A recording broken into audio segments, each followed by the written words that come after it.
come around.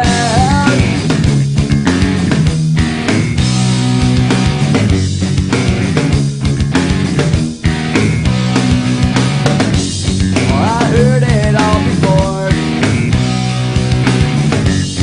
Someone knocked at my door.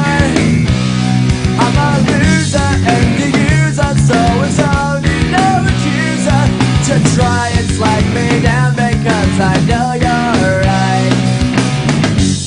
So go do what you like. Make sure you do it right. You may find out that yourself that means nothing was ever there. You can't go forcing something if it's just not right. No time to search the world around, 'cause you know where I'll be found when I come around.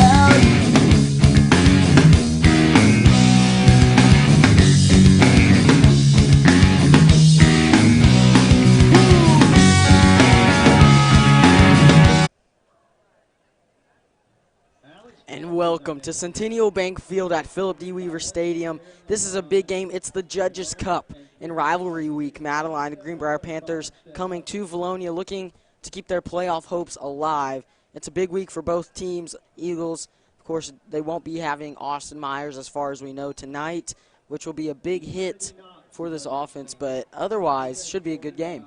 Yeah, Greenbrier coming into this game 3-3 in conference, still trying to find a way to get to the playoffs somehow. I think there's a certain, there's a chance that they could still make it if they beat us tonight, but we're looking to just, come out here, beat them. We haven't won in the past, 7 years? 7 years. 7 years Greenbrier's beat us, and, we're coming out. We're trying to keep the streak alive, I guess you would say. We're on a 3-game win streak right now. Well, we're trying to break a streak at the same time. Exactly. We're trying to not keep that streak alive, keep our winning streak alive, and break the Greenbrier-Vilonia rivalry streak.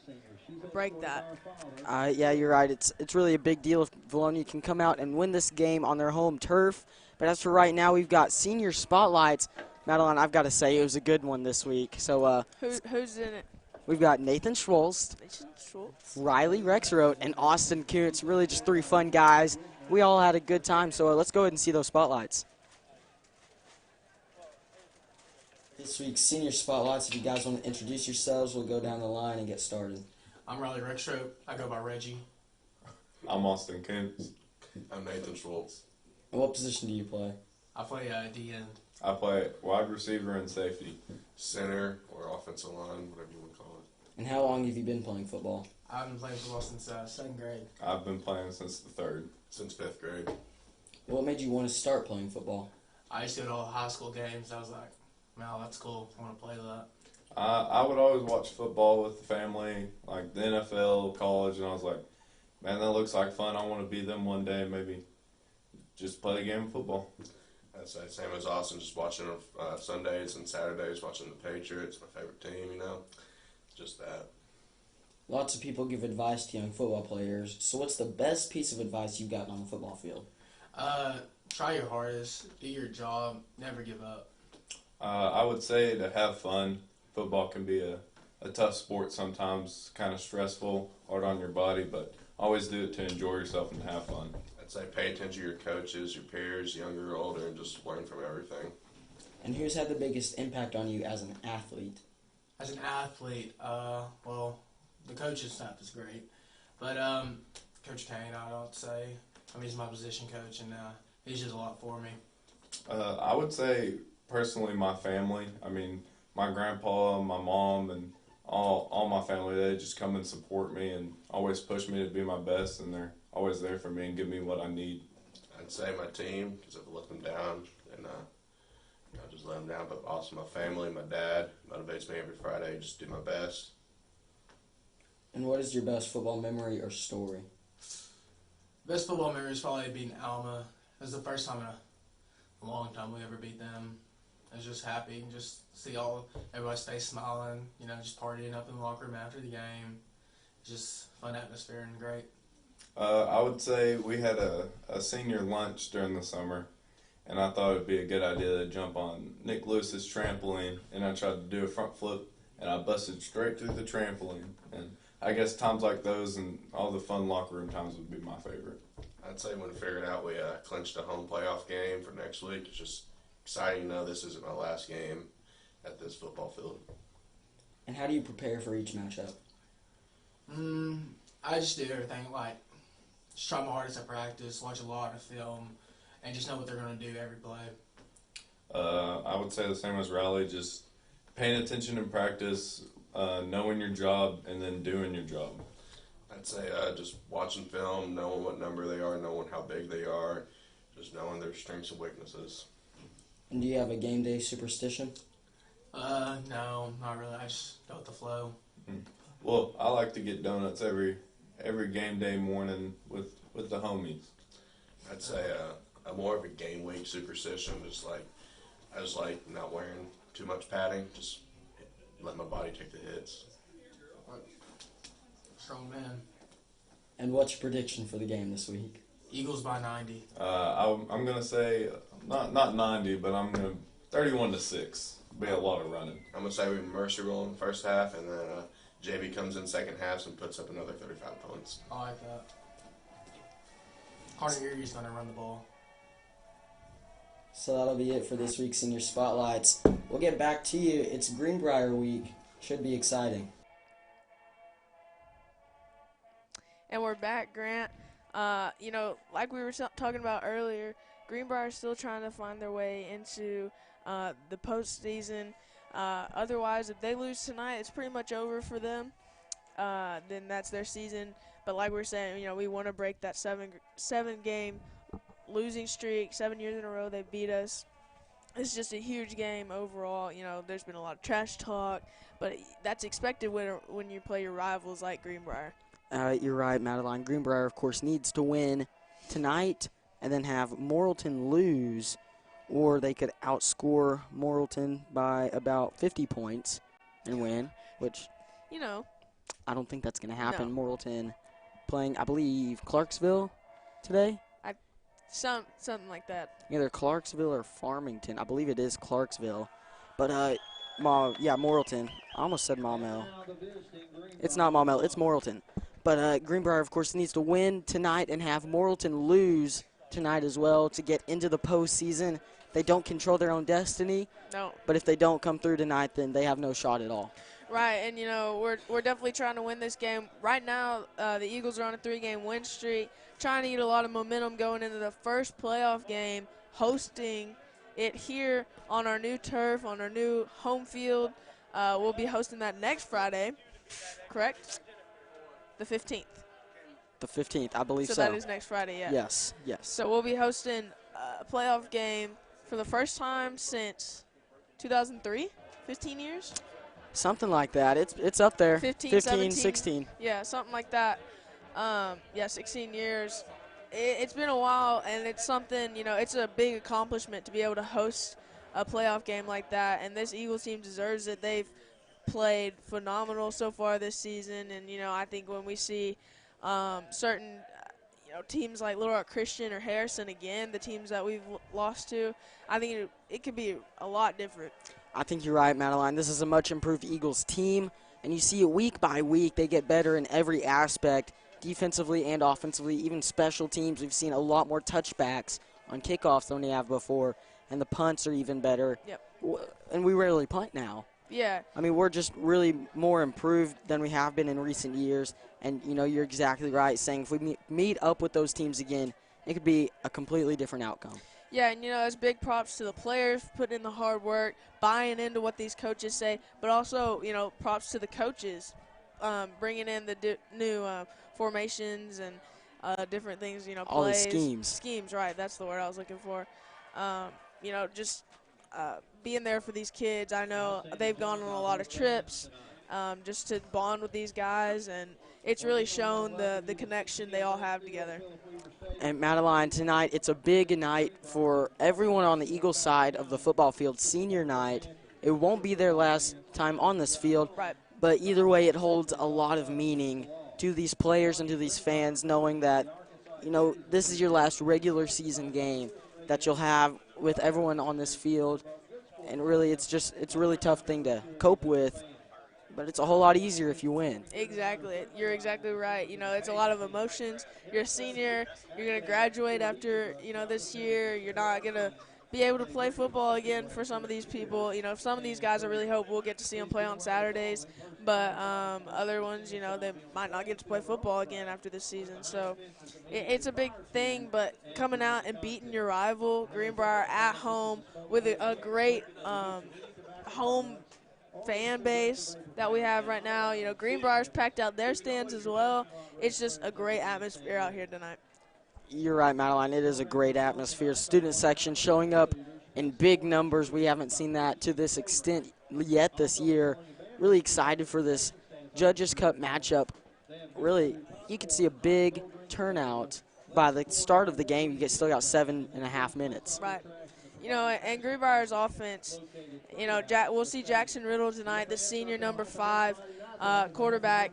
He did get hurt, that I was told, against Morrilton in about week 6. Was it Morrilton or Maumelle that Riddle got hurt? I think it was Morrilton or Maumelle, yeah. But Allen was not ready. But, yeah, it's a big loss for Greenbrier. He is a senior, but he is back. He's back tonight. He's got 675 yards on the season, 5 touchdowns and only 1 interception. He's all right. He's not no Jacoby Criswell by any means, but he's got some really good receivers as well. He's got as well as Peyton Long, his running back, 512 yards on 67 carries and 9 touchdowns so far on the season. He's been their star in the backfield. Yes. Peyton Long was at one point a little bit behind Draven. He was. And I think he led the conference for a little bit, but then I don't know if he got hurt or not because now he only has 500 yards. Well, I think the competition really stepped up as well when you're able to focus on him like they have been when he has those big games to start. And, Draven Smith, of course, breaking out. You've got Gabe Husky. There's really just there's a lot of too many big names. Right. There's a lot of competition in this conference, a ton of great athletes. Then you also have Brody Johnson leads the team in receiving yards with 313, but only 1 touchdown. Then you got Ryan Bernard, 203 yards, 2 touchdowns, and Bryce Morehart, 281 yards and 3 touchdowns. Those are the big targets we'll see tonight on the receiving core. And speaking of Ryan Bernard, he's kind of their Mr. Defense as well. Yeah. He leads the team in tackles with 80, and he's actually second in conference. He's a pretty good guy, and he's all over the field. He's sort of like a Corbin Watson type player where he's always around the ball when the ball carrier goes down. Right, yeah. Corbin actually leads our team in tackles as well, 75, and he's 4th in conference. He's been a huge senior leader this year, as well as Wimberly leads the team in sacks with 6, and he's 1st in conference as well. It's just a huge leadership. Like we said at the beginning of the season, 25 seniors on this team, and it's really showed, the leadership that they've shown to these juniors and sophomores as well. I think you're right, Madeline, with the leadership aspect of it. And this defense has been great for the Eagles all season. A lot of people want a nickname for him, so why not Red Crush? Red Crush. I am a Broncos fan. An Orange Crush, Red Crush, it's got to be up there, right? All right. Atwater. I mean, you got so many guys. This Eagles defense really is stacked. You got Wimberly, Rexroth, Clements, Watson, Kirk, Lewis. 5 interceptions. I mean, and among others. So many great athletes on the defensive side of the ball as well as on the offensive side of the ball. I think almost the entire offensive line is seniors. I think it's 3 out of the 5 or 4 out of the 5 are seniors. Those are huge leaders, I've been told as well, And the big one, Nathan Schwolst. He's been a great leader. Yeah, He's been a great leader for this offensive line, really helping to push defenses back. But as for right now, I believe we'll take a commercial break, and then I think we'll see you back for Tipton's timeout. All right.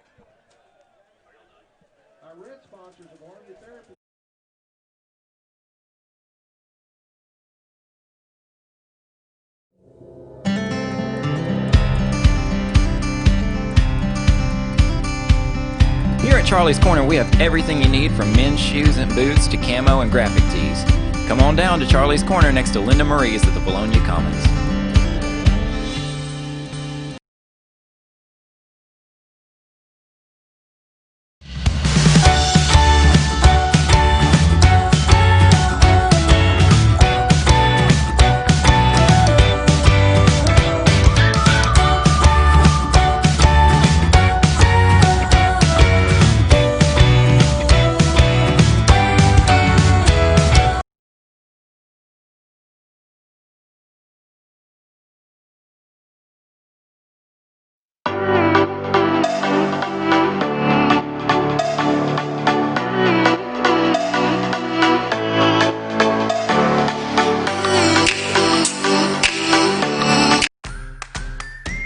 Vilonia Family Pharmacy is proud to be a locally owned and operated small business in the great town of Vilonia.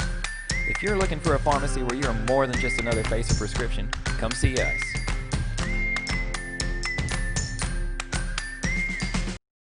Want straight talk about retirement, investments, and your money?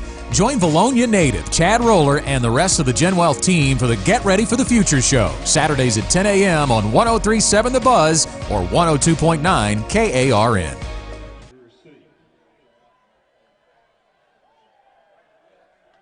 Coming off a big loss last week against Alma, Greenbrier is looking to beat their rival Vilonia for the 8th year in a row.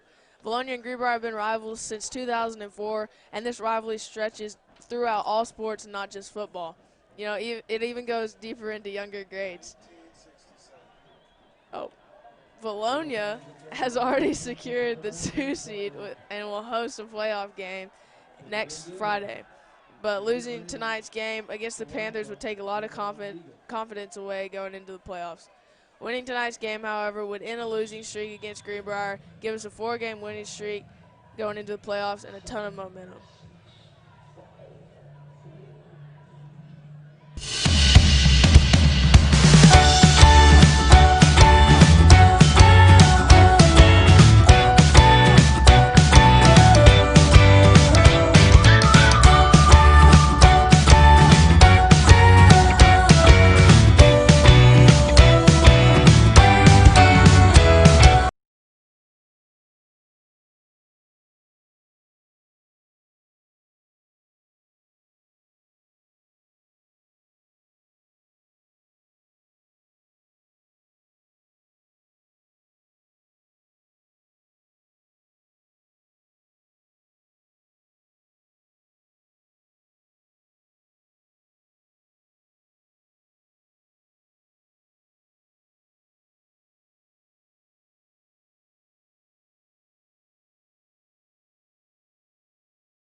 Welcome, Vilonia Eagle football fans, the final game of the season. Greenbrier Panthers at your Vilonia Eagles. We're excited to be here. The stands are packed on both sides. Alan, what's it feel like, man? Got chill bumps running down the spine. It's Greenbrier and I, baby. Is it anything like when you actually played in this game back in the day? I would feel a lot like it. I'm feeling right now, right before I call it. Yeah? Yeah. Apologize to Mad Ellen over there. What's I messed her up in her Tipton timeout. Oh my goodness! What did he do that for? She said that the rivalry dates back as far as 2004. Oh, it goes way on back. It goes way. That's as much history as she knows. Hey, yeah. The Panthers won the toss. They elected to receive. Here we go. Noah Newman. It is away in the Judges Cup. The Battle of Faulkner County ball taken at the 6-yard line out across the 15 to the 20. Makes a cut, breaks a tackle at 25. Still on his feet. There we go. Finally, who is that? Flag. That's going to be back here in the back. Some nonsense going on back there. Campbell Ozier on the tackle for the Eagles finally. It looked a lot worse than it actually was. He ran forever, He but did. he didn't really pick up any extra yardage after that. All that. It's King on the return. A lot of running, didn't get a lot of wear. During the return, illegal block in the back. 64 of the return. There we go. Yep. Illegal first block in the back. One of the first things. Well, I'll wait till we come out on offense, and I'll hit a little bit of an announcement I've got to make. We're getting some.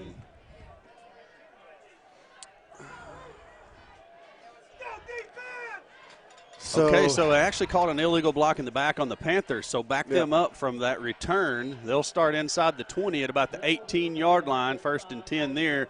The senior does get the start. We expected to see sophomore Cooper Wilcox, but it is the senior. What's his name, Alan? I don't have my sheet up here yet. Oh, do you not? That's Riddle. Jackson Riddle. Jackson Riddle. Panthers change the play first thing. It's going to be a quick out pass to number 2. Seth Kirk is right there, and he's on it. Jake Goff comes down and helps clean that up, and that's what you want to see out of the Eagle defense, some aggressiveness right out of the gate. Greenbrier likes the short passing game.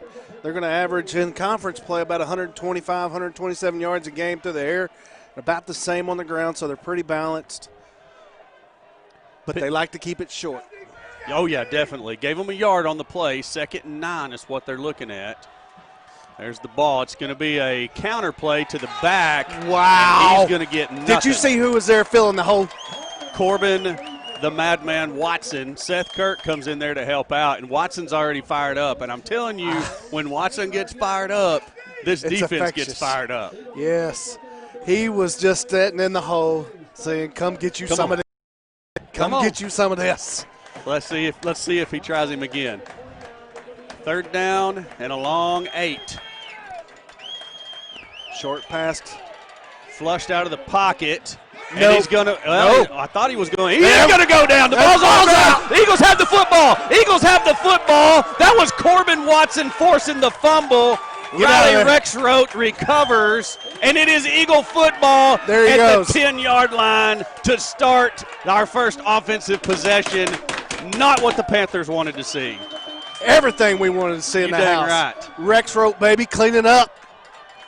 Wow, how many times did the quarterback take hits on that play? He took like 3 different hits before he gave the ball up. Yeah, doing a great job just trying to make something happen, but at the end of the day, you got to protect that rock. That's right. Tyler Moran getting the start at quarterback for the injured Austin Myers. I'm going to dispel some rumors that have been circulating out there, unfortunately speaking, here in just a moment. First play is a give to Draven Smith. He had a crease for a moment. Somebody grabbed him by the ankles. Picks up 2 or 3 yards, though, more than I thought. Game is going to be a little chippy. Oh, yeah, I didn't see anything. I was looking at Matt Ellen. It's going to be a give to Smith, looking for room around the end. He's run out of bounds. I think he might have lost a yard. Well, maybe not a full yard. He lost a little bit of ground. He certainly didn't gain any there. Greenbrier doing a good job just stretching it. Eagles weren't able to set that edge and give him a crease there.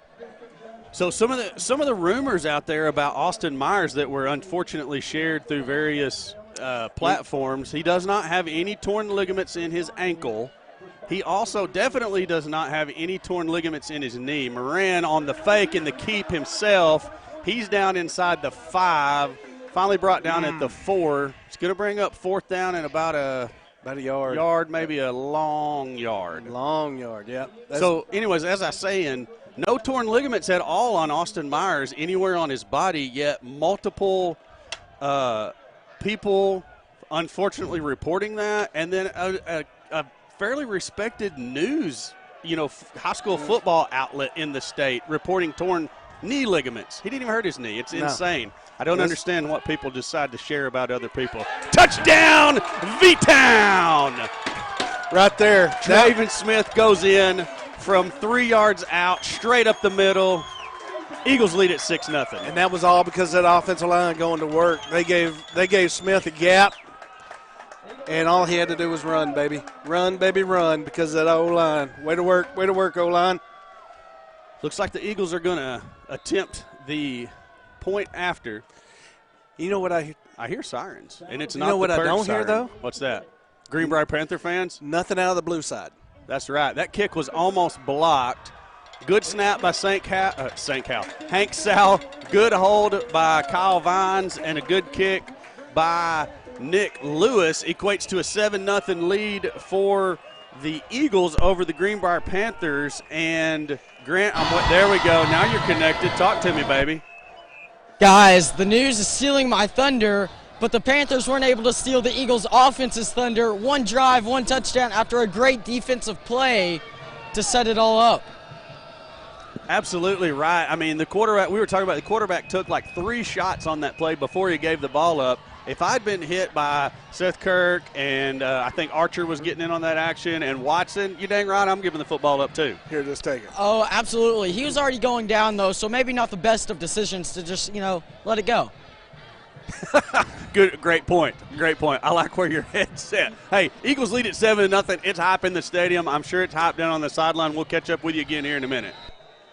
Noah Newman set to kick it away for your Eagles. I can't see those numbers of those guys that are deep.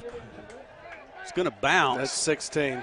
Take a Eagle roll. That's hits good. The pylon. That's exactly what you want. That's a touchback. Good job, Noah Newman. Excellent kick. Excellent. Matt Ellen, hit me commercial real quick, please. We got time for one.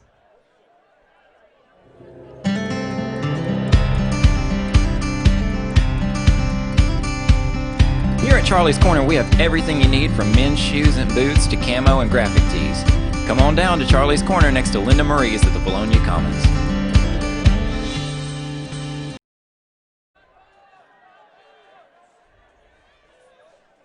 Back to the field here. 1st and 10, Panthers at their own 20, and I do believe that's Cooper Wilcox out to play quarterback this series. Yes. Is that number 9? I can't tell. I can't read the number, but it just looks like his body shape. It's going to be a gift to the – actually, it's a keeper. Ain't having it. Kirk was waiting on him. He fell forward for a yard or two, which that's impressive with the way that Kirk popped him back there at the line of scrimmage. That is Cooper Wilcox, a sophomore. Yeah. Wilcox has played quarterback all of the way, I guess, since the Morrilton game when Riddle sustained an injury of some sort or another. I don't even know what kind of injury it was. I just know he was injured. Their stats on Max Pretz gives both quarterbacks 6 games, so I'm sure there's some overlap there. Could be, yeah. Both got some time. Wilcox moves the back to his right side. The back is Talon Moore. See the defensive line shift. Wilcox is under pressure. Ain't having it. Jake Goff gets home. Big sack, baby. A big loss of yardage on the play. Ain't having none of that tonight, baby. They said, come on in here, sophomore. Let's get a piece of that action. It's going to bring up 3rd. 14. 3rd and 14. What? Grant's brother's on here talking trash about him. Aaron, let him have it. We're glad you're on here. We'll share it with him in a little bit. Wilcox is going to drop straight back.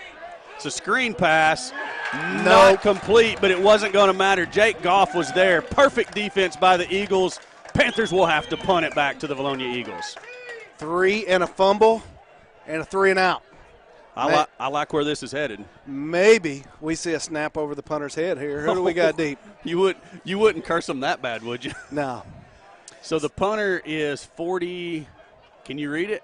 No. I know we got Nick Lewis back deep to receive. What didn't we see on that first drive of us? A pass. Well, yeah. So it's a short punt. Eagles need to get out of the way of it, and they do. It's going to be dead at the 47-yard line on the Eagles side of midfield, and that's where they will take over for their next possession. I'm looking around for Grant with the oversized coat on, according to his brother. Where did he go? Oh, there he is. He's down there doing jumping jacks. Hey, man, your brother is on the live chat saying your coat looks a little bit big.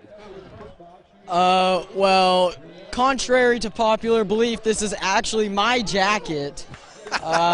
So he was trying to say you had stolen his jacket?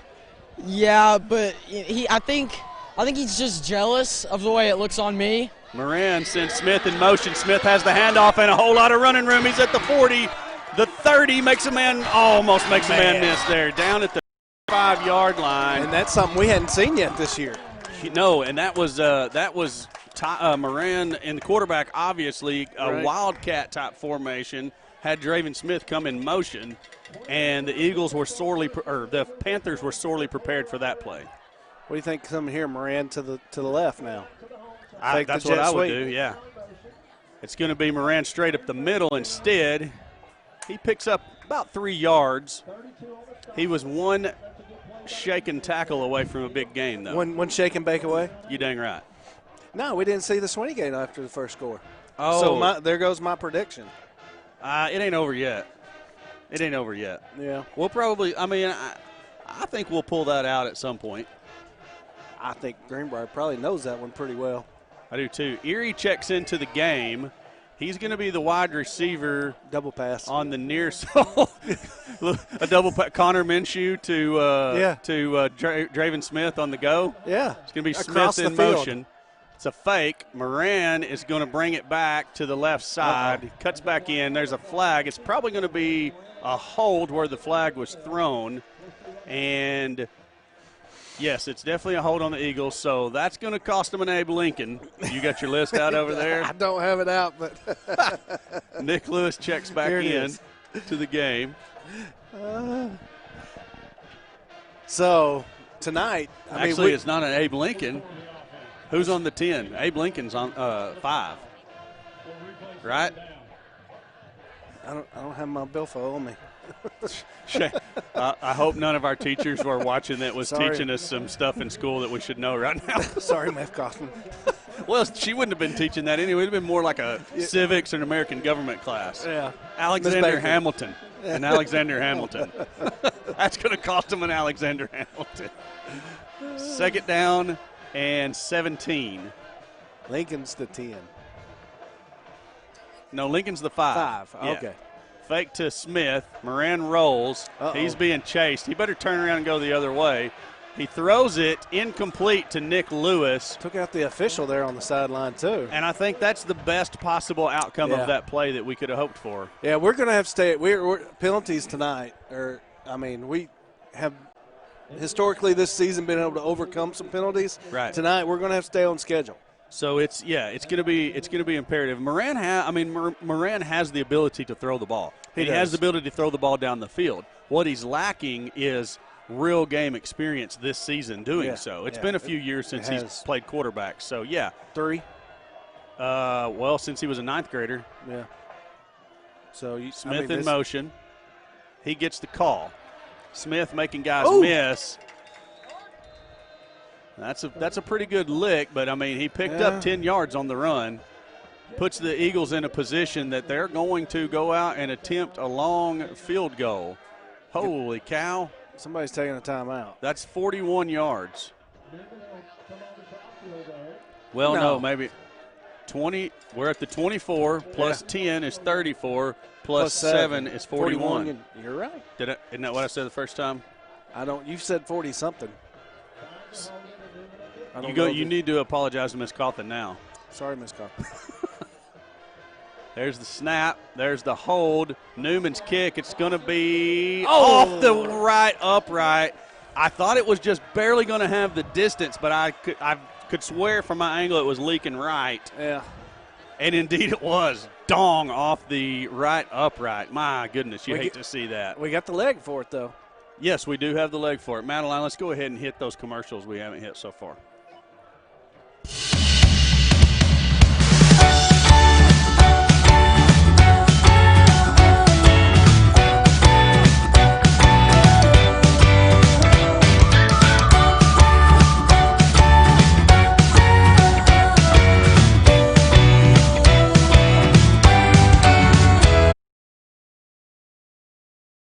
Yeah, we're back. So and you're getting a shot there of the Eagles offense getting coached up on the sideline on the new Jumbotron we have. Or I say Jumbotron, but Jumbo Sideline TV.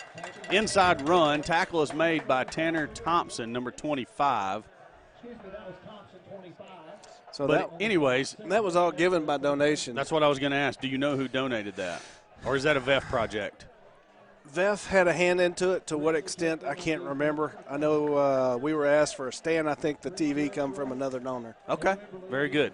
And I would not get it correct by stating who it was. Either way, a great opportunity for real live action teaching. Wilcox, that's not Wilcox, that's Riddle.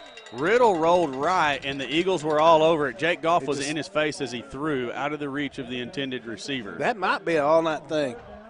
The Goff might just need to go introduce himself. Hey, I'm Jake Goff. I'm going to be in your face all night. I'll see you in 25. Yes. I'm going to see you in 25.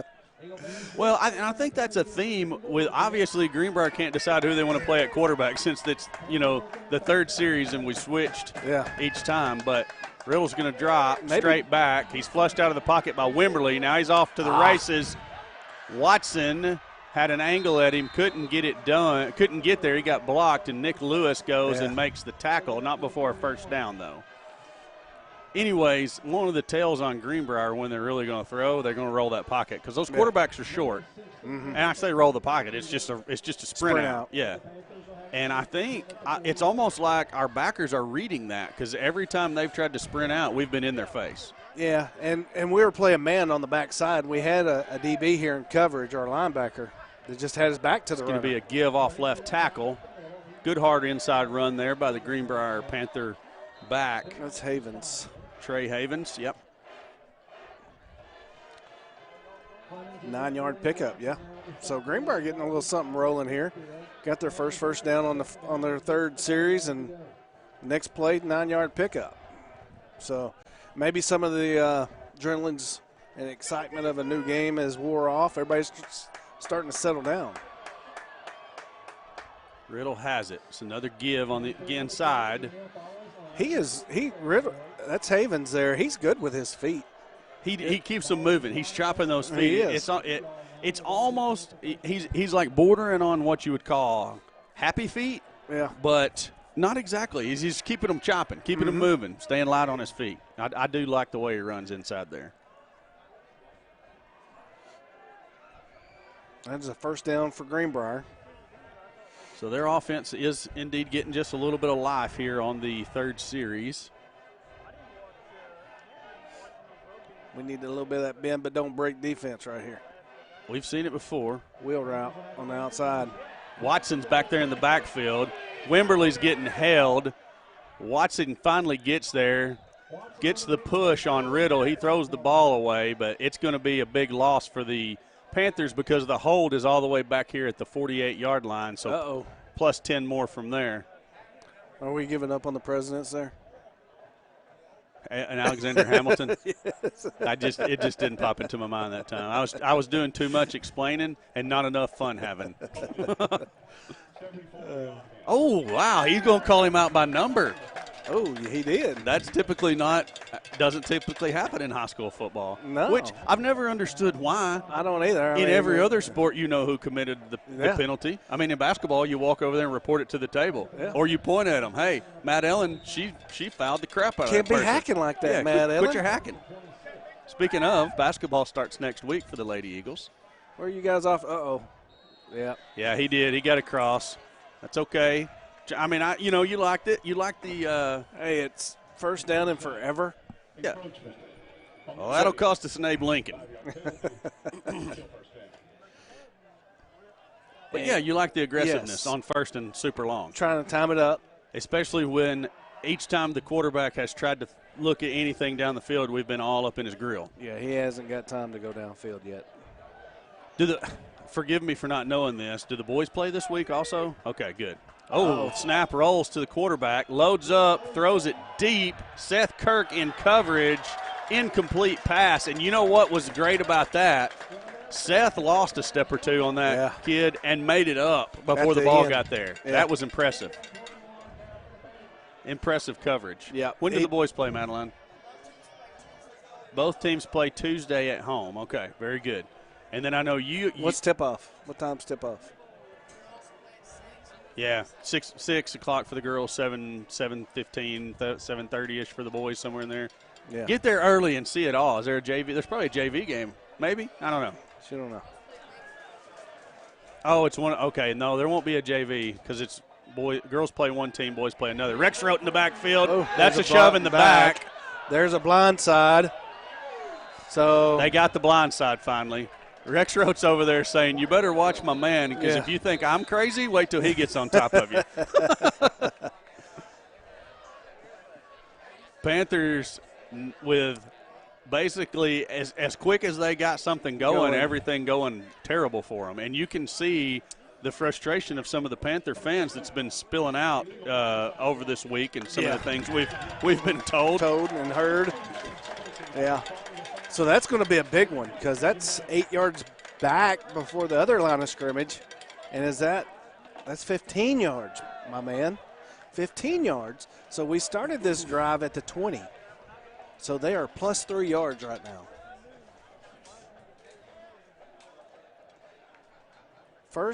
Second down. Yeah, it was a touchback, right? Yeah, it was a touchback. No, we missed the field goal. They get the ball at the 20. Okay, right. Okay, I was thinking the previous. I'm one series off. Okay. So,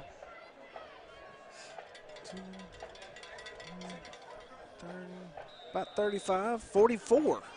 Well, it's second down and all the way back to Greenbrier is the way I like to say it. Yeah. Crowd's getting into it, trying to help the defense out a little bit. 2 down linemen on the front, and we still getting pressure. And we're still getting held too. We're getting held. We're getting held everywhere. There we go. Look at there, Watson coming in with a big hit. I was watching the extracurriculars back here at the back. They know I like to say. And we got another. Yeah, that Shammy on the Serengeti. ShamWow on the Serengeti. It says Shammy. I think it's supposed to be ShamWow. Oh, ShamWow. Yeah. You remember the ShamWow from the As Seen on TV commercial? Yeah. But we got another flag right here around the 30. So let's see what he says. It's going to be a hold. Let's get it on. Holding on Greenbrier. We're declining that one. Oh. Wow. Well. Yeah. I mean. Yeah, because it would have been they would have marked it 10 yards from, say it was at the 32. That would have took them back to the 22. Still second down. So, third down, 27 for Greenbrier. Do what we got to do to get the ball. 1:17 and counting left in the first. First quarter's went by pretty quick, huh, It brother? has. It has. A lot of keeping it on the ground, though, for both teams, honestly speaking, so that clock's been rolling. A little old-fashioned Vilonia Greenbrier. Got a blitzer coming off the edge there. Riddle escapes. He's being chased from behind by several Eagles. He's not going to get anywhere near the first down marker. As a matter of fact, he only picks up about 3 yards on the play. Hey. It's going to be fourth and 25 from the 44. He's going to be tired. All that running just to keep from getting hit? Yes. Yep. He's going to be tired or hurting here in a little while. I still can't. Oh, is it 40? Shannon Howard. Shannon Howard's back to punt. I picked that up after the last one. Sorry, okay. I forgot. No, that's okay. That's not who I expected. I would have actually expected maybe number 15, Hewitt. Oh, off the side of his foot. Get out of the way. So, wow, nothing of a punt to speak of. Ball's going to be down at the 38-yard line. Where are we at on commercials? Go ahead, do it. Do it.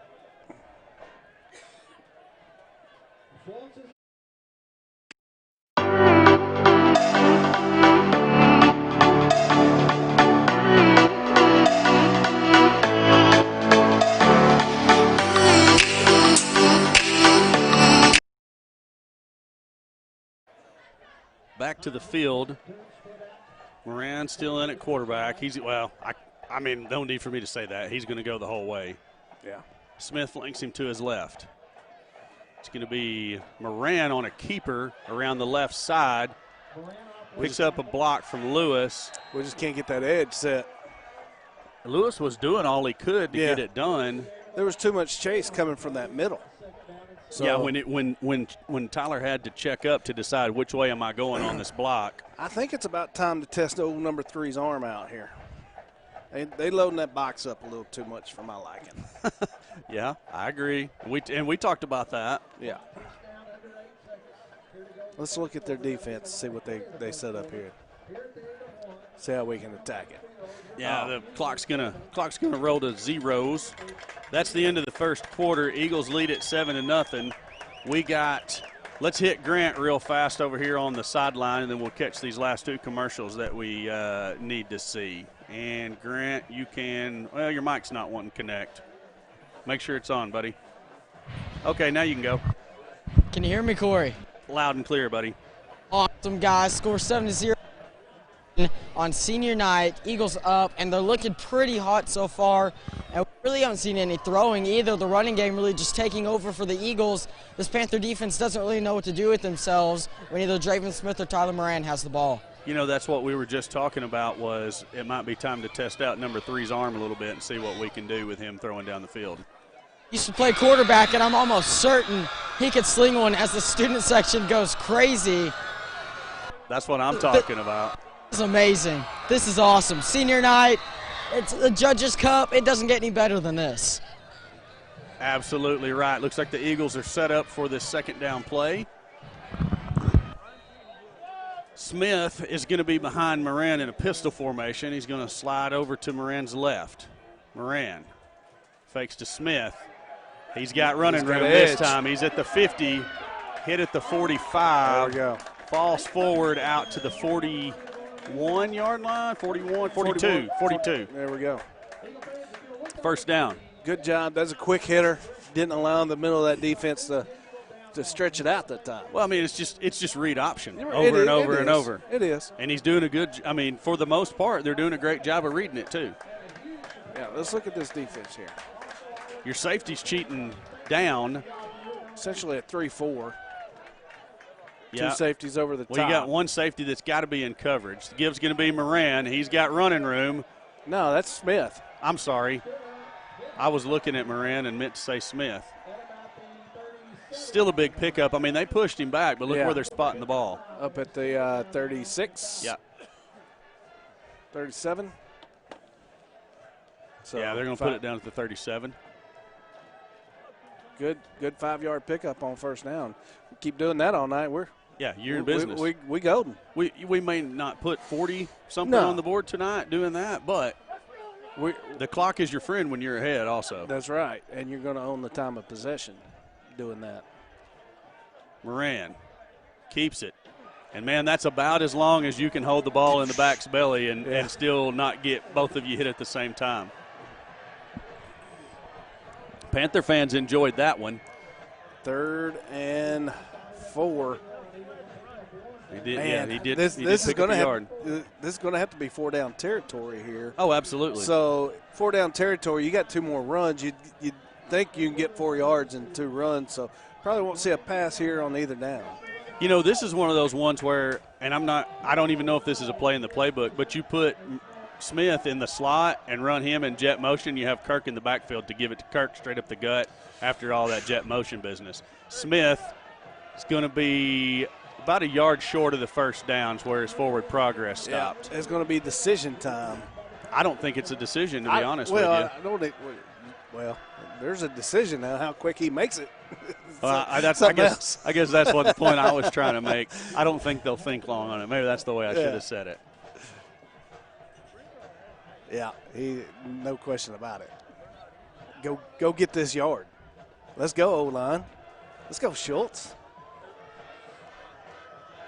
Let's go make a play back there somewhere. This would be one of those where it'd be, like we talk about, could go under center and do a quick snap. Yeah. That'd be nice right here. Oh, we didn't get set. Nope, we called a timeout. Coach called a timeout. He didn't like something that he saw, and Coach Langer called the timeout. So go ahead and hit those commercials that we need to make up from the first quarter, please. Vilonia Family Pharmacy is proud to be a locally owned and operated small business in the great town of Vilonia. If you're looking for a pharmacy where you're more than just another face of prescription, come see us.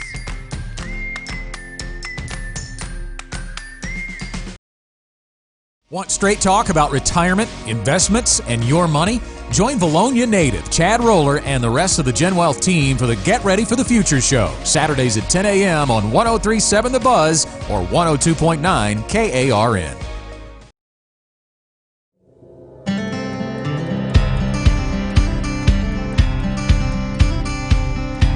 Charlie's Corner, we have everything you need from men's shoes and boots to camo and graphic tees. Come on down to Charlie's Corner next to Linda Marie's at the Vilonia Commons.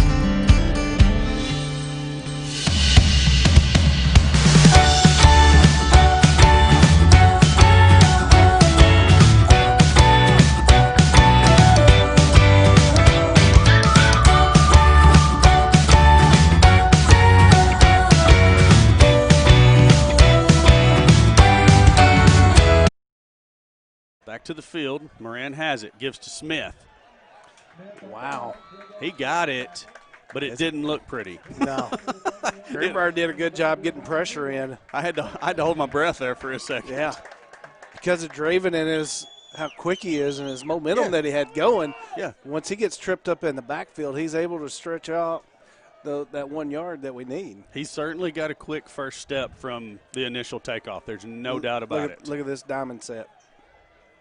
A wishbone type offense. Moran's going to keep. Same play, though. At some point. Yeah, I mean, I agree. You got to – you're going to be able to catch them. I mean, it ought to be at some point it ought to just be right now, drop back and throw it up and let Kuntz go get it. Yeah, they've got their ears pinned back right now. So can't say that I blame them. No. We hadn't shown that threat yet. And you know Moran's got it. When are we going to pull the trigger on it? Yep. I wonder if he practiced throwing with that glove on this week. Smith. It was designed to go straight ahead. He thought about bouncing out, and then he bounces back in. And little extracurricular activity there. Yeah, definitely. There's really no need, but it's a rivalry game. It is a rivalry game. Going to bring up a 3rd and 7 from the 28. So we need about 4 more yards to get into Newman range, apparently, according to the previous kick. Yeah. He had every bit of 41. It might have been 42, 43. It's because it hit. It hit about 10 foot up that pole. Smith. They're shooting the gaps. Their ears are pinned back. Yeah, and him and Moran ran into each other on that handoff, and that's something that you get when you're not used to working with each other, week in, week out. So, at this point, Moran just needs to take a breath, know that it's okay. We're going to get this worked out. We've got a lead, and so far Greenbrier's offense hasn't been able to do anything, so let's just go make a play right here. We're probably going to let that play clock run all the way down and take a time. Well, maybe not. 7 on the play clock, 5 on the play clock. Eagles hurrying up, but Lewis on the wrong side of the field. It wasn't going to matter. Yeah. At the point that the offensive players tried to go out, it was too late anyways. Yeah. Grant, can you hear me? Well, it's so cold your microphone's like – might want to change apparently the it's slowing down the connection. Now I can hear you. Dan? Yeah, absolutely. All right, Corey. Well, it's still 7-0 on 4th down for that out there. It's not been a great drive so far, but the Eagles looking to make a play here. That's right, and we were talking about hoping Moran's not getting frustrated with what's going on. I mean, when you're not used to playing together that close there in the backfield, you got to get your timing down a little bit, especially at game speed. So, just go out and make a play right here. It's going to be all right. And, hey, a note to you, probably time to change the batteries out in that microphone because I think they're about dead. Yeah, we can't hear you. Okay, so we're going to go back to the field. But, yeah, catch those batteries, buddy. Alan? Oh, I caught you with your flipper up. I was fixing to tell Grant on the old walkie-talkie because he had a question. Oh, okay. Well, go ahead. I'll talk. Oh, it's Newman. Newman is out. A little trickeration. 47-yard field goal.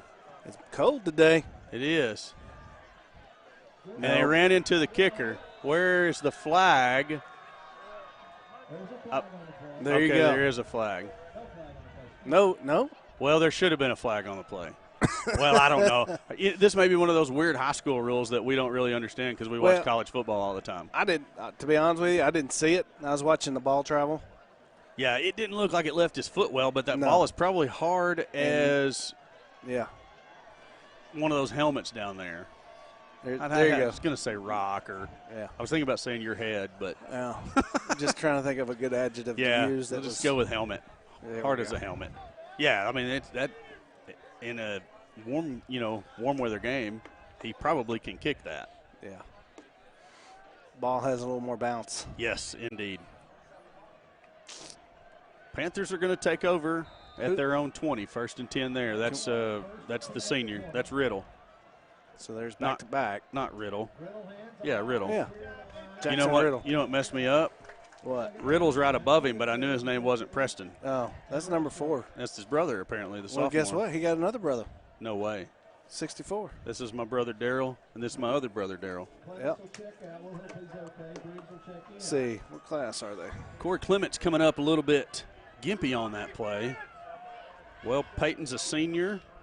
Yep. Jackson's a senior, and Preston is a sophomore. So maybe a set of twins and a brother.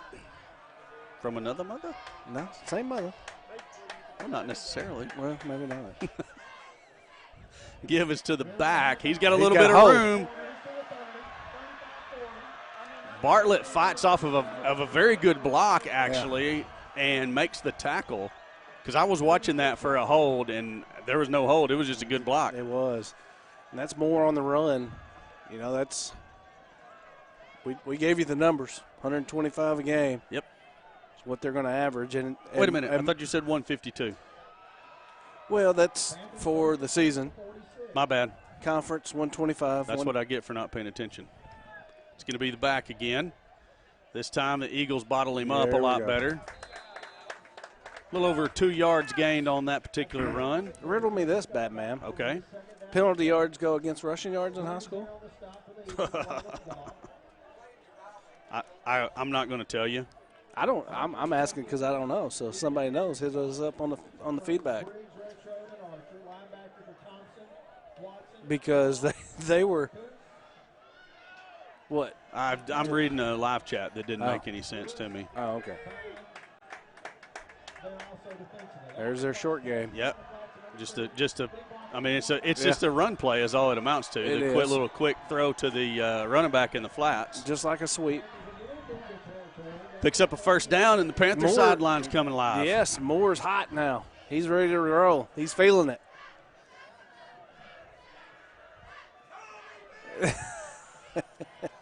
Oh, yeah.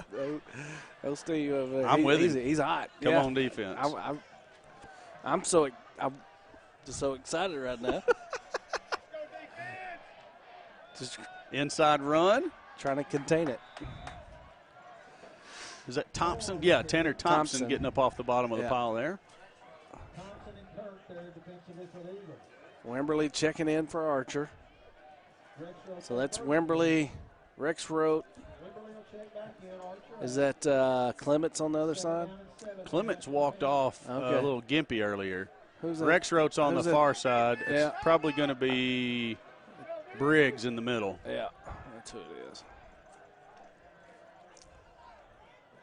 Ooh.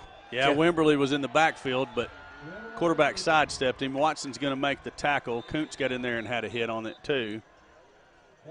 Flag on the play. Right there at the 32. Back them up. Back them up. Way back. Yeah, I don't think that's how it actually goes. Yeah, it is. I think it's push them back, way back. Oh. Hold them back works too. Okay, yeah, I'll go with that. Do you have any idea?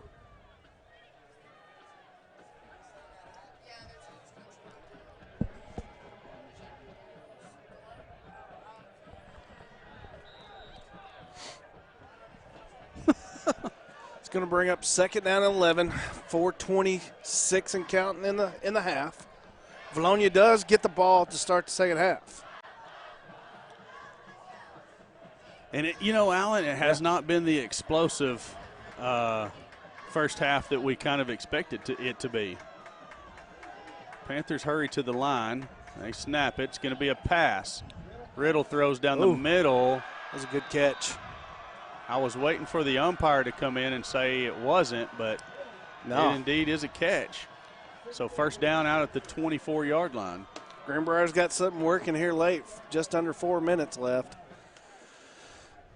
Time for that old defense to clinch it down. Got to notice here that the 5A state cross-country meet is tomorrow.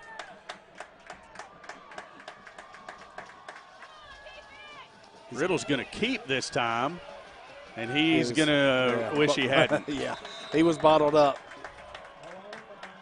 Vilonia doing a good job with pursuit. Had 4 guys right there. Vines. And Riddle Lewis. comes up gimp. He's limping hard now. So what was his injury against Morrilton? Was it a leg? Nobody knows. I have no idea. Oh, okay. Don't ask a question that I don't know that you know the answer. There you go. That's what I was trying to give you the cutthroat, but you was looking the wrong way.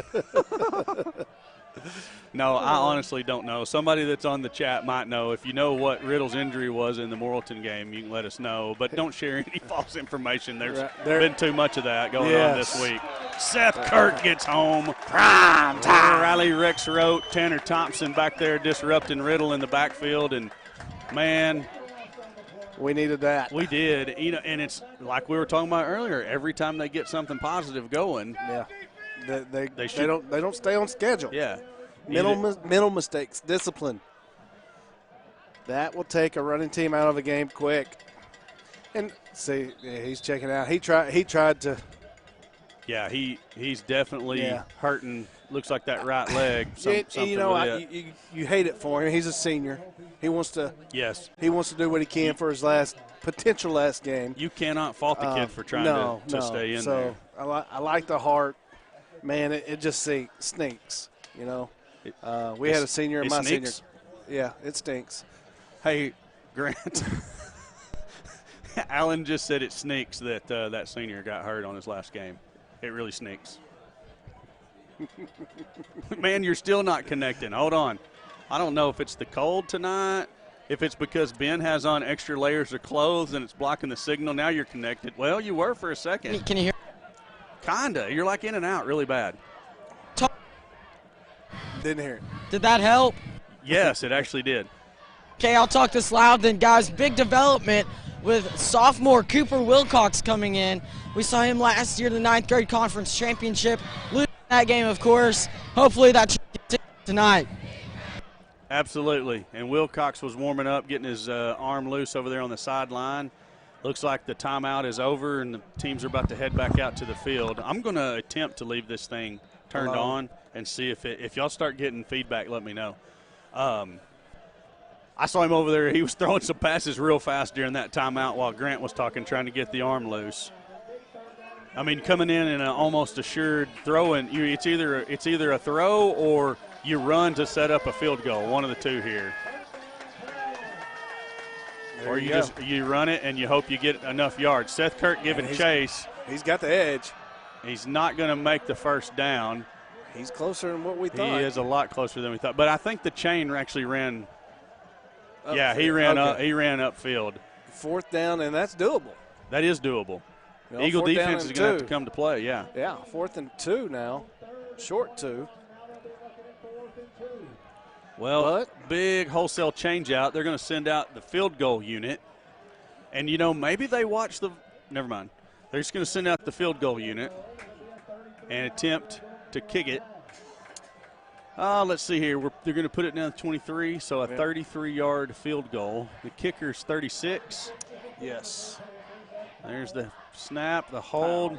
Kick's got plenty of leg, and it's good. So the Panthers are on the board, but they trail the Eagles by a score of 7-3. And, Grant, I tried something different up here. We'll see if the mic works better. Go ahead. Okay, Corey, the bend but don't break philosophy seems to be holding strong for both of these defenses.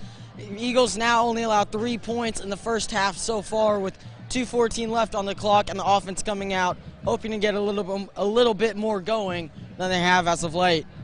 It would certainly be nice if the Eagles could go put points of some sort on the board here before the half, because we do get the ball back to start the second half, so you could actually put some distance between yourselves and the Panthers, in these two possessions. And Corey, I would look for some sort of pass play, whether it's a screen or a quick slant from Tyler Moran, to at least spread out the defense a little bit for this sort of read option we've got going on now. I agree 100%. So we'll see how it goes. Looks like the Panthers are ready to kick. Moran and Smith back deep to receive. Looks like Greenbrier's got a little something different going on as far as kicking. Well, you know, historically they're going to try to kick it right over there in that corner by Lewis and try to outrun you to it. They got their required 4 personnel on the opposite side of the kicker. He's telling one of them to back up. You in my way, fool. They're going to kick it deep to Smith. Wow.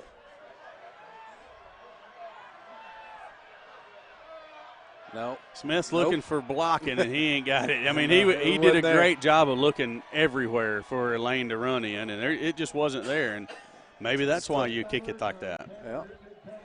Because they did have most of their coverage unit over there on the side they were kicking it to, and the kicker did a good job getting it deep to him back there. So, but that was odd. Well, no, he kicked it to that side. Okay, and I was thinking, seeing the ball on the opposite side of where you had your coverage. You hearing that pop? Yeah, I figured out what it was. One of these cords, it was almost like getting a short in it. Moran has the ball, gives to Smith. Smith with a good run. I mean, you know, it looks effortless. Yeah, it does. That offensive line doing a good job sealing that edge right there. Oh, my. That's Bishop, and can't see the other number, maybe 71. Pierce. Moran gives to Smith. No, Actually, he keeps it. Man, he's got us all faked out. Ooh. Oh, wow. Shoestring by 32 saves a potential touchdown. That's Jeremy Hardcastle. Man, I just looked down here a minute ago when I said, oh, my. Somebody just posted PA scored 40 points on Whitehall in the first 4 minutes of the first quarter. Oh, my. The onside kick is tough to handle. And it's going to be a Moran run all the way. Be careful. Yeah, I mean, we certainly. A couple of things right there. We could have been called for a block in the back, and then they could have been called for a late hit right there. Greenbrier's Moore is down on the ground. They certainly don't need that. He's been very productive out of the backfield, and he's playing that safety spot pretty well. He's a little gimpy. Will we stay live during halftime? That is the plan. At the half, we're going to interview the recipients of last year's Hartness Roberts Scholarship. I got one of them right here behind me, already joined me in the booth. The other one should be up momentarily. So, yeah, we're going to interview both of those recipients briefly, and then we will go to our normal halftime show as far as I know. Yep. Panthers take a timeout. Whatever we haven't done, hit those commercials so we're caught up, please. Do it.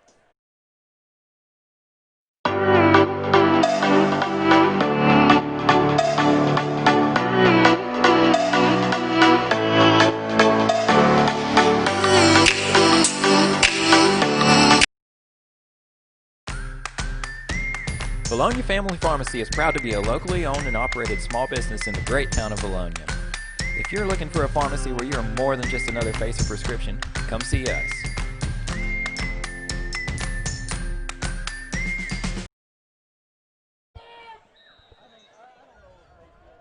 Back to the field, 2nd and 9. For some reason, but we're going to have to stretch the field. Yes, we are. Indeed. We're not a downfield threat to this point. What have we attempted a pass yet? No, not one. I don't recall one if we have. Not one pass.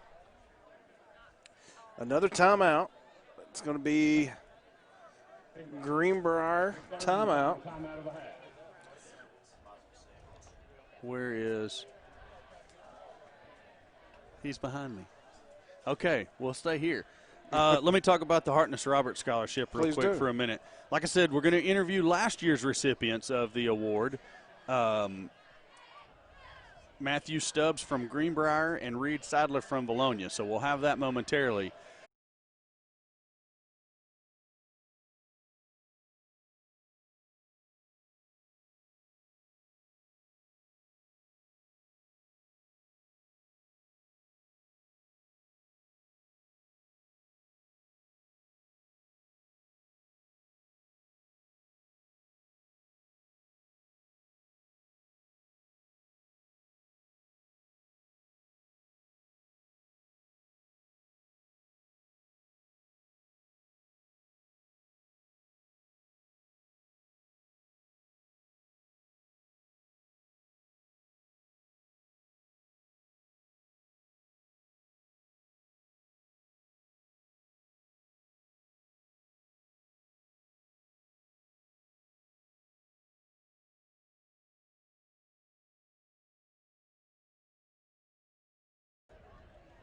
All right, we should be back now. If you don't hear audio, let me know.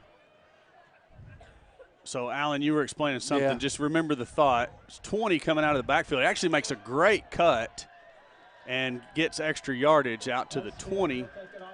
And they're probably going to get one more play. They've got an offensive lineman that can barely stand right now. So who knows if he's even going to be able to get lined up before the clock runs out. Just under 20. I don't know that they're going to even try to run another play. Well, maybe they are. Yeah, here we go. So tell me what you're talking about Wilcox's watch him pre-snap pre-snap right here. Watch the quarterback on pre-snap here, or pre-snap, yeah. And he may not do it here because they're trying to go a little quick. Wilcox drops back. He's looking. Finally pressured. Throws out to the flat. 29. Good coverage by Vines, but he can't make the tackle. Good job by Kirk to come up and clean it up, though. Yeah. So we didn't get it there because they're trying to get the ball off with the clock running out, but he gives you that quick motion down. Why is that not?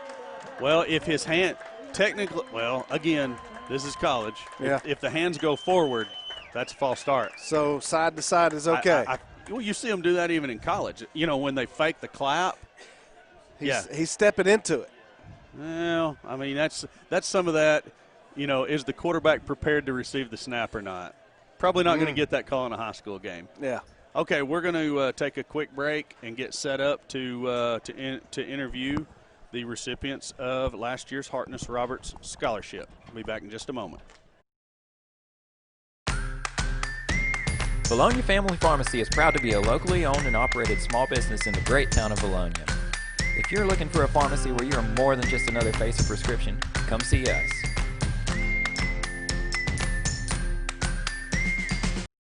Want straight talk about retirement, investments, and your money? Join Vilonia native Chad Roller and the rest of the Gen Wealth team for the Get Ready for the Future show, Saturdays at 10 a.m. on 103.7 The Buzz or 102.9 KARN.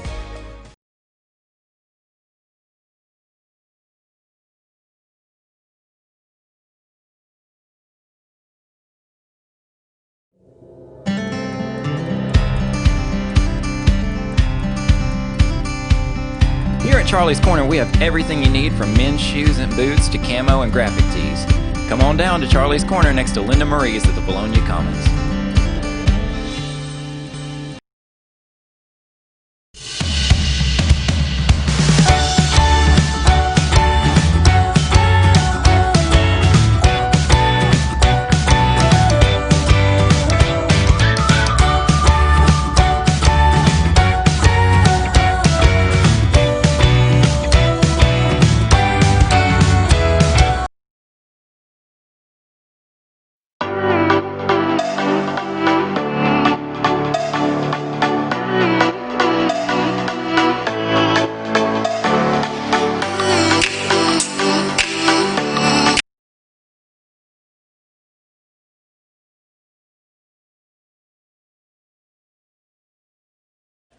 All right, I'm here with last year's recipients of the Hartness Roberts Scholarship. I've got Matthew Stubbs from Greenbrier, and I've got Reed Sadler from Vilonia. Gentlemen, appreciate you joining us tonight. We've got a couple quick questions for you. Don't be nervous, but you got thousands and thousands of people watching. Just kidding. There might be 100 on there. Who knows? All right, so you received the scholarship last year as a result of an application that you put in, a memorial scholarship for a couple of gentlemen from the two communities. Did you happen to know Mr. Wayne Hartness, Matthew? I didn't know Wayne Hartness very well, but my parents knew him really, really well, and I knew his wife really well, Miss Donna Hartness. She's an amazing lady, and I had the privilege of getting to get to know her really well. And my parents went to church with them for a long time, and they've been really good friends with them for a really long time. So great. You know, I didn't know Mr. Hartness personally. I'd been introduced to him a time or two, but everybody from Greenbrier that I know that knows him speaks very highly of him and his family. So the same question for you, Reed. Did you know Mr. Jerry Roberts? I knew him personally, but I was still a little young when everything happened. But he knew my parents very well, and he was a great guy. So He followed my dad through high school and a lot, so that was good. Yeah, that's right. I mean, your dad and I are very close to the same age. I remember some of the Jerry Roberts stories from way back in the day. When we played basketball over there in that really, really old gym, he stood right on the end line, and he chewed Big Red gum. He always had Big Red gum in his pocket to give to anybody that wanted some. So that was Jerry. So, Matthew, where are you going to school right now? Where are you attending college? I'm at UCA right now. Okay, what's your major? I have a major in criminology, and I have a minor in accounting right now. Outstanding. Good job. It's a good job. Good major to pick. I like to hear it. Reed, same question for you. Where are you at school now? I'm playing football at University of Central Arkansas, and business. Doing business. Business major. Yes, Okay. I too majored in business, so very noble path there as well. What does the rivalry between Greenbrier and Vilonia mean to you? I'll go to you first, Reed, this time. Okay. I mean, it's a tradition. It's been around for a long time. I feel like it's probably everybody comes out and watches that game. It's the game that everybody wants to make sure that they're there for. It's definitely a good game to come to, so that's why. Absolutely. Matthew, what does the rivalry mean to you from the Greenbrier side of it? I mean, man, it means a lot, you know. I mean, there's kind of a double standard to it. Everyone thinks that Vilonia and Greenbrier hate each other, but I have a lot of lifelong friends from Vilonia, and I always will. And you know, it's just a lot of fun to get out here and get to play against the other guys that you've known since you were kids. A lot of them I knew since I grew up. So I mean, it just means a whole lot to play against them and for everyone to come watch it and have a great time. So absolutely. You know, you talk about some really good friends from the two schools, and my son's a sophomore on the team this year. He has a lot of sophomore friends or even maybe older friends from over at Greenbrier too, and I'm like, man, it was not like that back in the day when me and that guy right there used to play. For the Vilonia side of this rivalry, we just didn't get along that friendly. Now, we're friendly with some of those guys now, obviously, as we've grown older and just talking about old times, but it's definitely a different time. I'm glad to hear that you guys, you know, have been civil towards one another, maybe not so much on the field of play, but outside of that. Except across the lines, it's different. So. yeah, it's Absolutely. So, Reed, what does the rivalry mean to you from the Vilonia side? I mean, it's definitely, I like it. Yeah, it's a fun game. Already said it. Yeah, a fun game. A lot of people out there watching. It's a big time. Yeah, we got a bunch of friends, like he said, on the other side. But once you step across the lines, it's all about business. You got to get the work done. So Absolutely. That's the way I think of it. So. I couldn't agree more. Alan, is there anything else you wanted us to mention? My class never lost a Greenbrier. Alan said his class never lost to Greenbrier in football. Well, my class never lost to Vilonia, so. Oh, okay, yeah. Give and take. Reed's not going to talk about it. Hey, hang tight. We're going to have Grant Madeline here for the remainder of the halftime show. Gentlemen, I appreciate you joining me. Thanks for being here, and I guess hustle over the way and maybe get interviewed on that side too. We'll see. All right. All right, thanks.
Charlie's Corner, we have everything you need from men's shoes and boots to camo and graphic tees.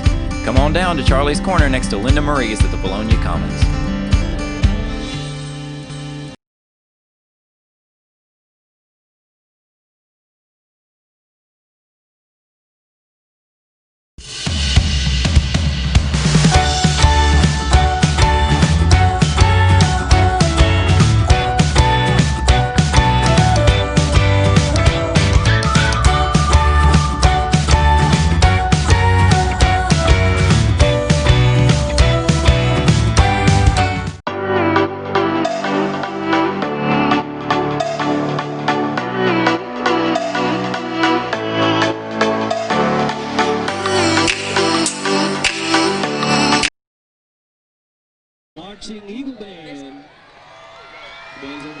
Guys, I'm alongside Madeline here, and we're on the field for the first time ever in a long time. I'm not quite sure what you guys did with Drake, but it's kind of cold out here. It is very cold. I should have got a jacket. Madeline, of course, turned down the jacket, but not a great decision. And guys, we haven't really seen any passes from the Eagles either so far, and that's why they only have 7 points on the half. The defense, however, has been... Ladies and gentlemen, we have a streaker. We have a streaker on the field.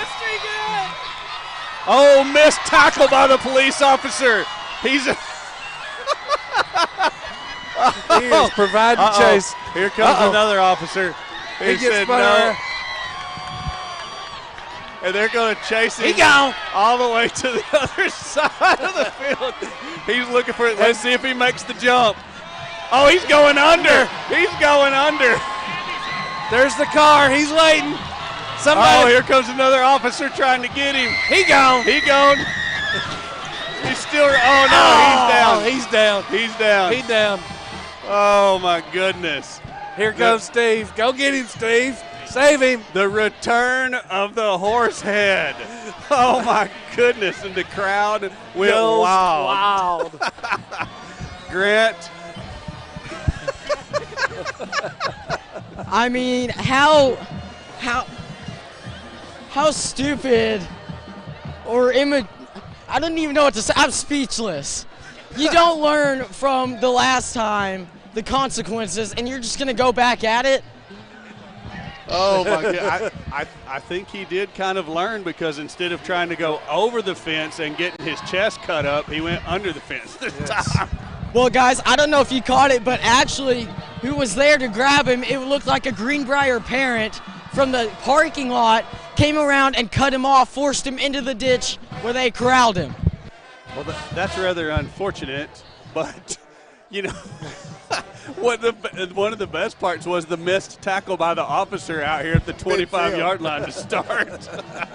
I mean, Greenbrier needs to pull him up on their team, assuming it's a Greenbrier kid. That could be a star running back from the looks of it. I mean, he had some wheels. There's no doubt about it. Grant, I don't know if you saw it, but the Vilonia student section was actually chanting, "Let him go, let him go." We enjoy that. I think a lot of students look forward to that. It's starting to become part of the rivalry now. I did. Okay, so I don't know if you remember the score. You may not have been alive, but I remember it. Back in the day, Greenbrier would actually come to Vilonia and steal the statue of an eagle every year. It's kind of the new thing, I think. Yes, I do. I mean, it was even before mine and Alan's time, but we have heard the stories of stealing the eagle up at the used to sit up here at the corner of 107 and 64. I mean, this seems to be the exact same thing, just in horse form. So we've gone from stealing eagles to having horsehead streakers. What won't they come up with? I have no idea. I like that. I mean, if you're going to do something special outside of football during halftime, I guess, whatever you want to say, you got to look to Greenbrier for ideas. I can't disagree. So let's get back to football here for a minute. And what did you guys think about the first half? It's an exciting first half. You know, both teams are playing pretty well defensively. We started off strong. Got that fumble recovery, scored on it. but missed a few field goals. Looking like Nick Newman's pretty, or sorry, not Nick Newman, Noah Newman is looking pretty healthy. But, you know, I'm liking to see the intensity that we're bringing on the defensive side of the ball.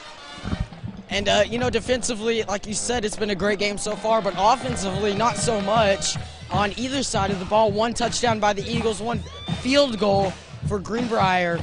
And as I'm trying to talk and my lips are freezing, I'm sort of regretting coming outside. I'm a little shaky right now. Guys, I think for a precaution, we'll go back up to the booth. Okay, sounds good. We'll hit some commercials while you guys are on your way, and then we can rejoin you in a moment when you get up here.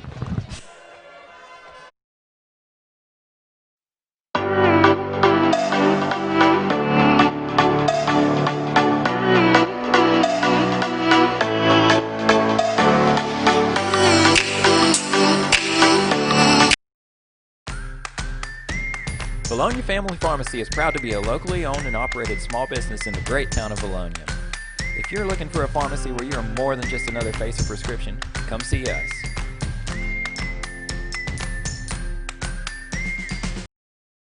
Want straight talk about retirement, investments, and your money? Join Vilonia native Chad Roller and the rest of the Gen Wealth team for the Get Ready for the Future show, Saturdays at 10 a.m. on 103.7 The Buzz or 102.9 KARN.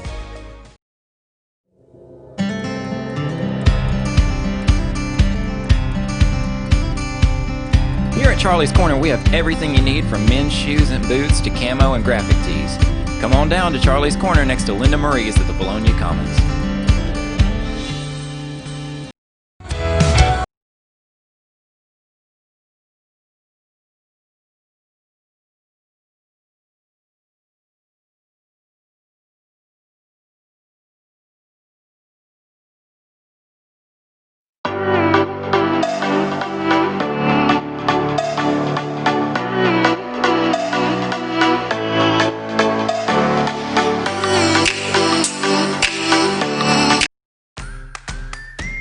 Vilonia Family Pharmacy is proud to be a locally owned and operated small business in the great town of Vilonia.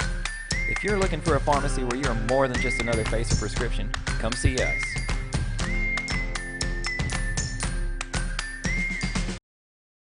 Want straight talk about retirement, investments, and your money? Join Vilonia native Chad Roller and the rest of the Gen Wealth team for the Get Ready for the Future show, Saturdays at 10 a.m. on 103.7 The Buzz or 102.9 KARN. And we're back. It's halftime. Madeline has scored 7-3. There's about 3.5 minutes left in the halftime period. Neither team out on the field to warm up, though, as the band is still performing. And you've got to look to make some adjustments on both sides of the ball. For both teams, it's not been a high-scoring game at all. And that's really not what people expected. Right, you know, give a lot of props to the defense of both teams. The Vilonia offense started the game pretty strong, like we said down there. I don't know how much the viewers could hear it over the band and everything, but, you know, we started the game off pretty strong, and then the Greenbrier defense kind of caught on to our Wildcat, you know, with Moran in the quarterback position, and, you know, we haven't thrown the ball yet, so they've adjusted and been able to stop us pretty well. And if anyone out there is wondering how cold it is on the field tonight, it is 31 degrees Fahrenheit. Yeah, I would definitely believe that. It is chilly out there. It's frigid. It is very, very, very cold. And shout out to all these fans that showed up tonight. The Vilonia side is packed out. There's a ton of students in the student section, as well as the Greenbrier side. They have a lot of students in their student section and a lot of parents and, you know, just big fans over there. So big shout out to all the fans coming out. You're right, Madeline. It's a big deal when you pack out the stands and a game this cold, but it does mean a lot to both sides. A rivalry game where Greenbrier, you know, of course, trying to keep their playoff hopes alive. Vilonia on the other side trying to break a 7-year losing streak against Greenbrier. Right, you know, Greenbrier right now is still trying to, you know, make their way into the playoffs, but so far Vilonia is looking like they're the better team right now. And Madeline, there's a T-shirt cannon on the track, and I don't know if you caught it. That's pretty powerful. He shot it up, and it almost went on the roof of the press box. No, it almost hit our camera. That would have been unfortunate, but it's been unfortunate for both offenses so far. The Eagles, I don't believe we've thrown the ball yet. No. Which, Tyler Moran, he's played quarterback before. You really have to trust him at least a couple of times to throw the ball, whether it's a screen pass or a quick slant or just any sort of quick route to really spread this defense because they're really catching on to the read option. Yeah, Moran, like you said, played quarterback before. He played in 9th grade and then ended up quitting and then came back, and I really like him as a receiver, super shifty kind of guy, and especially with, Myers in the quarterback position, throwing the ball to him.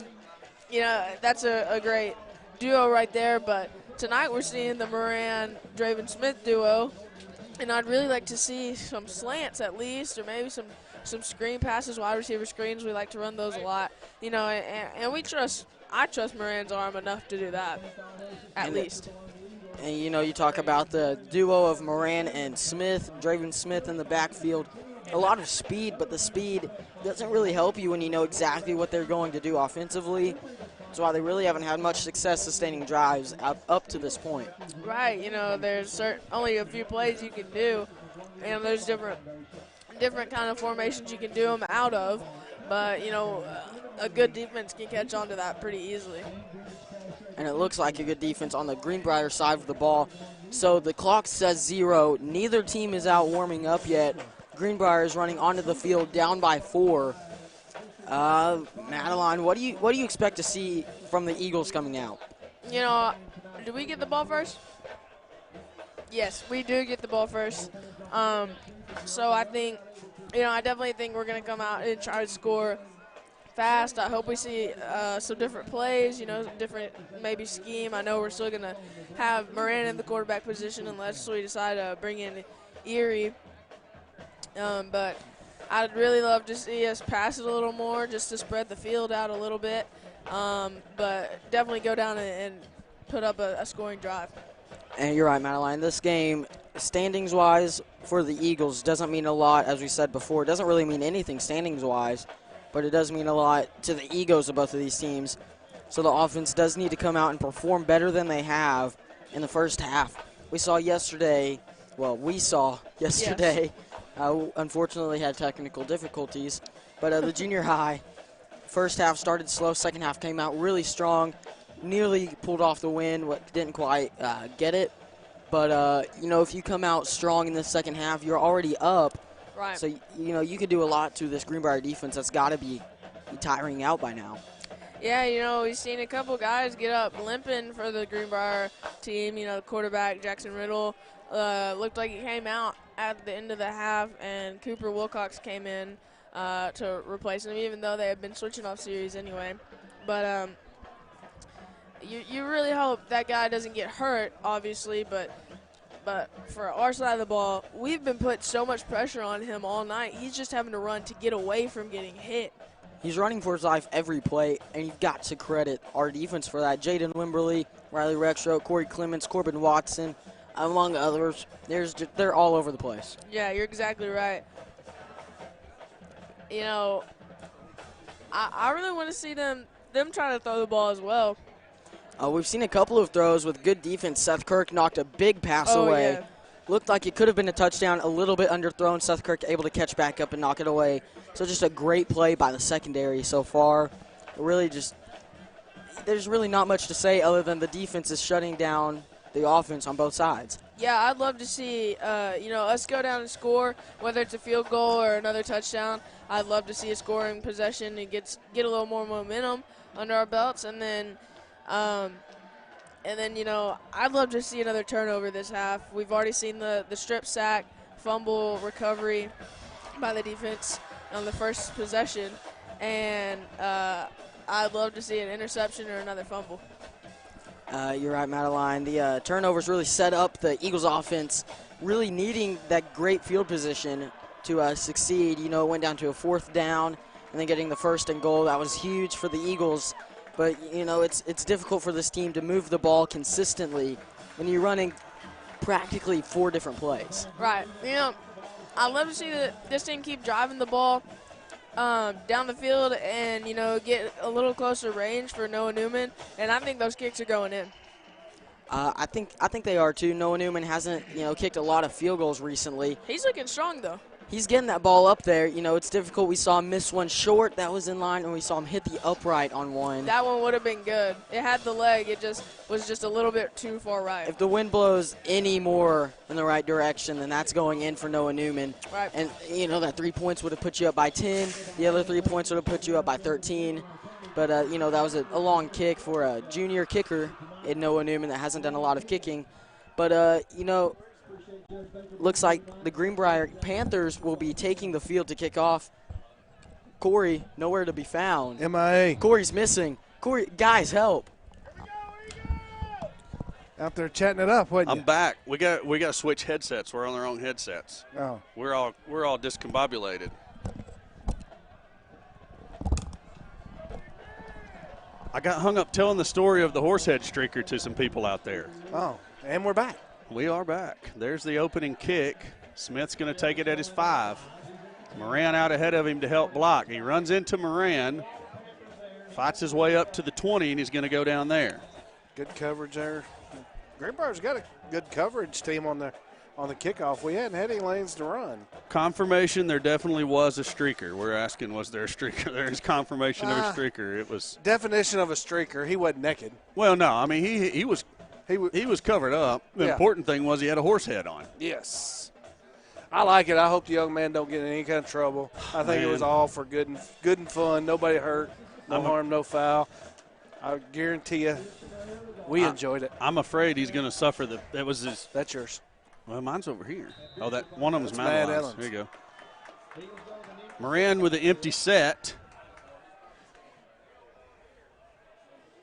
Drop straight back. And he's going to run a quarterback draw. It almost looked like he was tackled a little bit by the face mask there.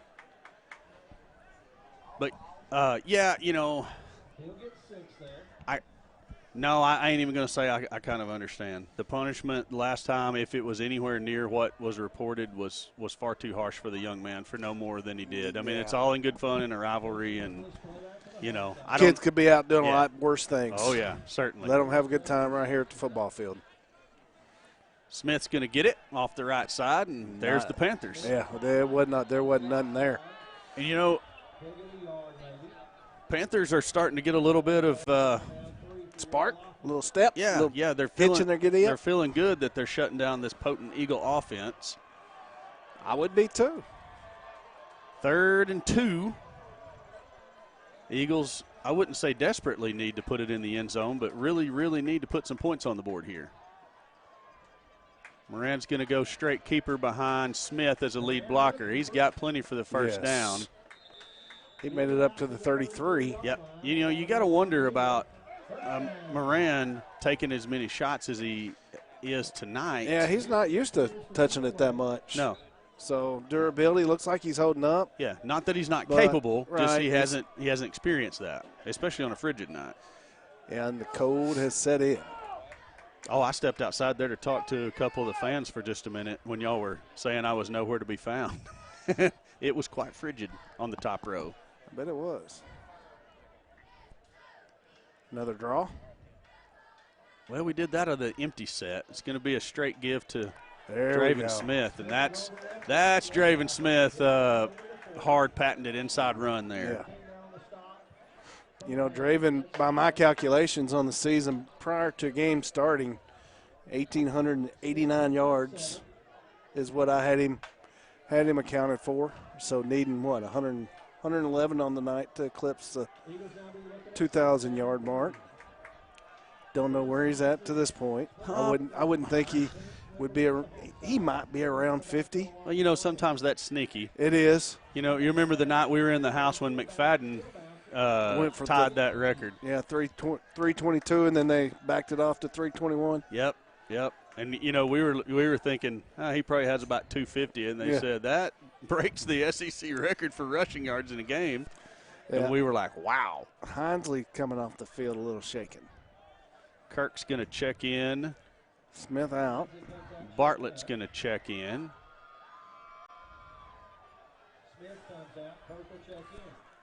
I was wondering if we was going to get to see PT tonight. Seth goes to Moran's left. Now he's going to switch to his right. 3rd and short. Moran has the ball, gives to Kirk straight ahead, and he's hit and pushed back. I believe they're going to give him the original line of scrimmage. Greenbrier doing what they needed to do to plug that middle gap. Kirk didn't have nothing. There wasn't a hole there. And we didn't have enough people there to block how many they sent in that gap. And it looks like Kuntz is going to drop back to punt. Kirk come off Hansley come off the previous play hurting a little bit. I see him walking the sideline here. Don't know what's wrong with him. So I assume Kuntz is the backup punter since he's out there. I've just never seen him punt. Hadn't either. Hansley, okay. Looks like he's holding his hand. Oh, not bad. Not bad for your first punt in a game that we've seen anyways. That's right. Ball's going to roll out of bounds around the 34, and that's where the Panthers will take over 1st and 10 for their first drive of the second half. We talked about Hartness-Roberts. Let's talk about the playoff game next Friday night. Tell me a little something I don't know. It's all set up already, apparently, if what we heard announced over the PA system at the start of the game is correct. Well, and that's what I was reading on Mike's prep, that if you look at records over there out of the East, seems to be a lot of play there. Well, that might be premature then. Well, we know this. We're a number 2 seed coming out of the West regardless of the outcome tonight, and we're going to host. Yes. So let's see what happens here on this play, and I'll tell you the rest of the particulars. Wilcox throws the pass out to the flats, and the receiver catches it on the ground. So that's going to be a loss of about 4 yards, maybe 4.5. So anyways, Eagles hosting a home playoff game. Yeah. Admission next week is set by the AAA. The Eagles have no say-so in this. None. So the admission price is going to be $6. No Vilonia season passes will be able to be honored. AAA rules. Yep. No teacher passes will be honored. AAA rules. The only pass that will get you in for free next Friday night is a AAA pass. That's right. Archer and somebody else in there to make the stop on the back before you can even get going. It looks like Clement's back out there. And Wimberly. Goff kind of getting in that mix too, so a lot of help.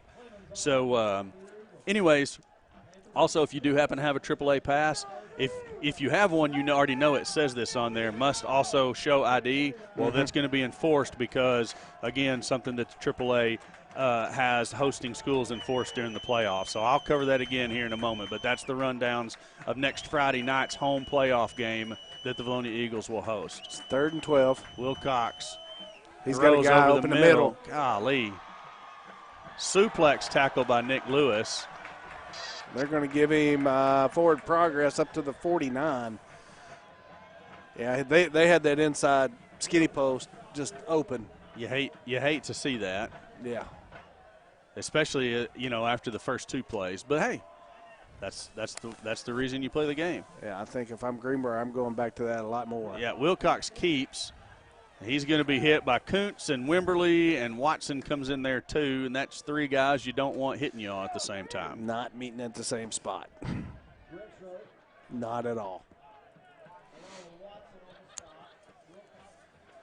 Let's see here. Let me find my other note here. Oh, we're done with the AAA notes? Well, we are for the time being. I'll hit it again. Yeah. Here in just a minute. So according to Max Prep, and even if you look at some of our stuff, it says win. So it says that we're playing win. I just don't know how that East shakes out and what effects, tonight's game will have on the bottom of the East is as much of a mess as the bottom of the West. Yes. Rex Rote shooting down in there, and Tanner Thompson helping out, tackling the back for a loss on the play. It'll bring up 3rd down and 8. Senior Luke Smith on the carry for Greenbrier. So they went from 2nd and 5 or 6 to 3rd and 8 now. That's the way. That's the direction we need to be going. We go. Keeping them behind schedule here. So last time they on 3rd and long, they went to the skinny post to see if they hit it back here. One safety over the top. Looks like it. Wilcox pumps, looks like it. Loads up. Now he's going to be flushed out of the pocket. Oh, we missed him. Tackle. Doggone it. I mean, you just got to get there. Yeah. We had 4 guys around him, and somehow he escapes. Man, oh, man. He's sneaky. Schlickery. Checking in for Greenbrier's Havens, number 23. Their 2nd leading rusher on the year. Vilonia You still said in that's that. Havens in the backfield now? Yeah. Okay. Havens and Wilcox. Wilcox indeed gives it to Havens. Sidesteps the guy at the line of scrimmage and picks up a first down. Or he's going to be very close to it anyways. Yeah. We're gonna stiffen. Maybe they're going to mark him just short of the first down. Just shy. 4:15 counting in the third. Greenbrier getting dangerously close here. You can see why the game between Alma and Greenbrier was 0-0. Going into the late in the fourth. Well, I mean, it was within 2 minutes when the touchdown was scored, wasn't it? Yeah. Or maybe within 5. I can't remember the exact time. Yeah. And there the Oof. Eagles shot all the gaps that time. There was There 3 we go. guys back there. He's going to lose they're going to mark him back at the 30, so that's going to be a 1-yard loss. 3rd and 2. Eagles with a chance to get the stop here. You got to think it's going to be 4 down. Yeah. Well, I don't know. They kicked that long field goal earlier. They did. This time it'd be a 37? Yes. From the current spot. He had plenty of leg on the last one. He did.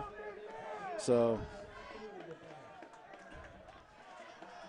that gets you within 1, and another field goal would give you the lead. So, with the way it's going tonight, that might be enough.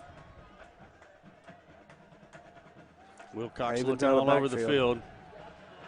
Looking. We got Eagles chasing him. Intercepted. Go Nick the Lewis house. intercepts Go the it. house. He's at the 40. He's at the gone 50. to the He's going to house. go. The 30, the 20, the 10. Did you see that? Touchdown, V-Town. Did you see the check over to the student section as I'm flying by you? Get you some Nick Lewis. How many is that, Madeline? That's 7. 6. She says 6. 6 on the season and 1 for a touchdown. Eagles lead it 13-3. You've seen Haven sneaking out of the backfield there to the right flats, yes. To the flats. And he would have had the first down most likely yes. on a completion. And Lewis reads it all the way, steps in front of the ball, takes it to the house. I didn't count the yards. It was 70+. Yeah, he made the interception somewhere around the 22, 23-yard line. Yeah. Extra point is good. Eagles lead it 14. He shoots it out of there like he's duck hunting. He loaded up the shotgun and shot the football as it was going through the uprights. Grant, how electric is it down there now? Guys, that's what happens when you pressure a young quarterback like you have all night. You make him throw it right into your defense's hands, and that's going to be 6. It was very little doubt.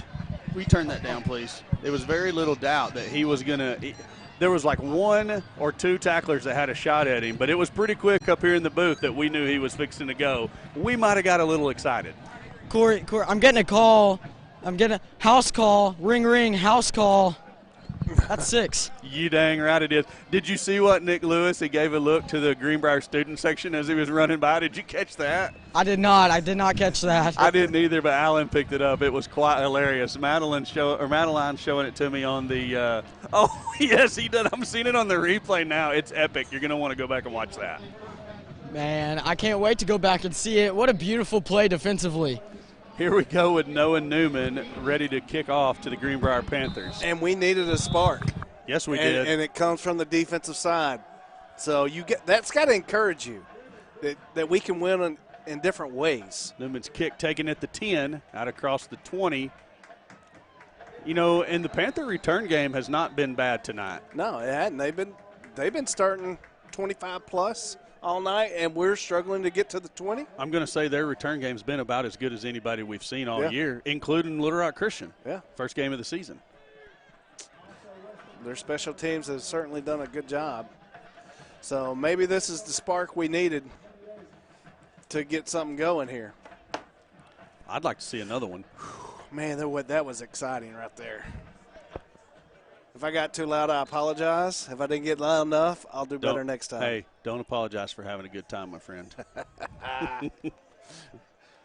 Love it. Disclaimer, if you're tuned in and you had any offense to Alan's excitement or mine, you probably aren't a Vilonia Eagle football fan. And while we welcome you, we don't need any of your comments. We are homers. Wilcox gives to number 20, and he's been the best back for the Yeah. Panthers so far, and he's showing it again there. Yeah, just the quick feet, just patience, keeping that blocker in front of him, letting him protect him. You know, that's Smith. That's Luke Smith on the carry there. No, that's not Smith. That is 21. Stack is who that is. What are you talking about? That wasn't Moore. That wasn't Havens. That was Stack. That was another one. 20? It was okay. 20. Okay. Well, then that was Smith. Don't doubt me, my friend. Okay. Good job just being patient and keeping that lead blocker in front. It's going to be number 2 this time. That's Moore. You know what? I would kind of like to see the stats because I'm going to say that the Panthers have ran it as well against us as anybody has. They have. I couldn't argue that. The only thing they're missing is sticking one in the end zone. Yeah. They have done very well moving it between the 20s. True. We've had a game like that. True. Yes, we did. Harrison. Man, don't even bring it up. That wound is still like wide open. I know it. Especially, now that you're going to be the 2. The woulda, coulda, been. If you win that, you win the conference. Yeah. A 2-point game. I mean, but that's football. That's the way it is. Yeah. We missed it several times on just a couple of points. So that's why we played the game. You play to win the game. Empty set for the Panthers. Let's see what this turns out to be. Probably you may be a quarterback keeper. Yeah, that's what I was going to say. Either that skinny post over the middle, because look at the middle, zero coverage. But false start on the Panthers. Good, we needed that. Just like, clockwork. I almost want to say I feel bad for them, but I really don't. I don't either. A little litter in the landscape.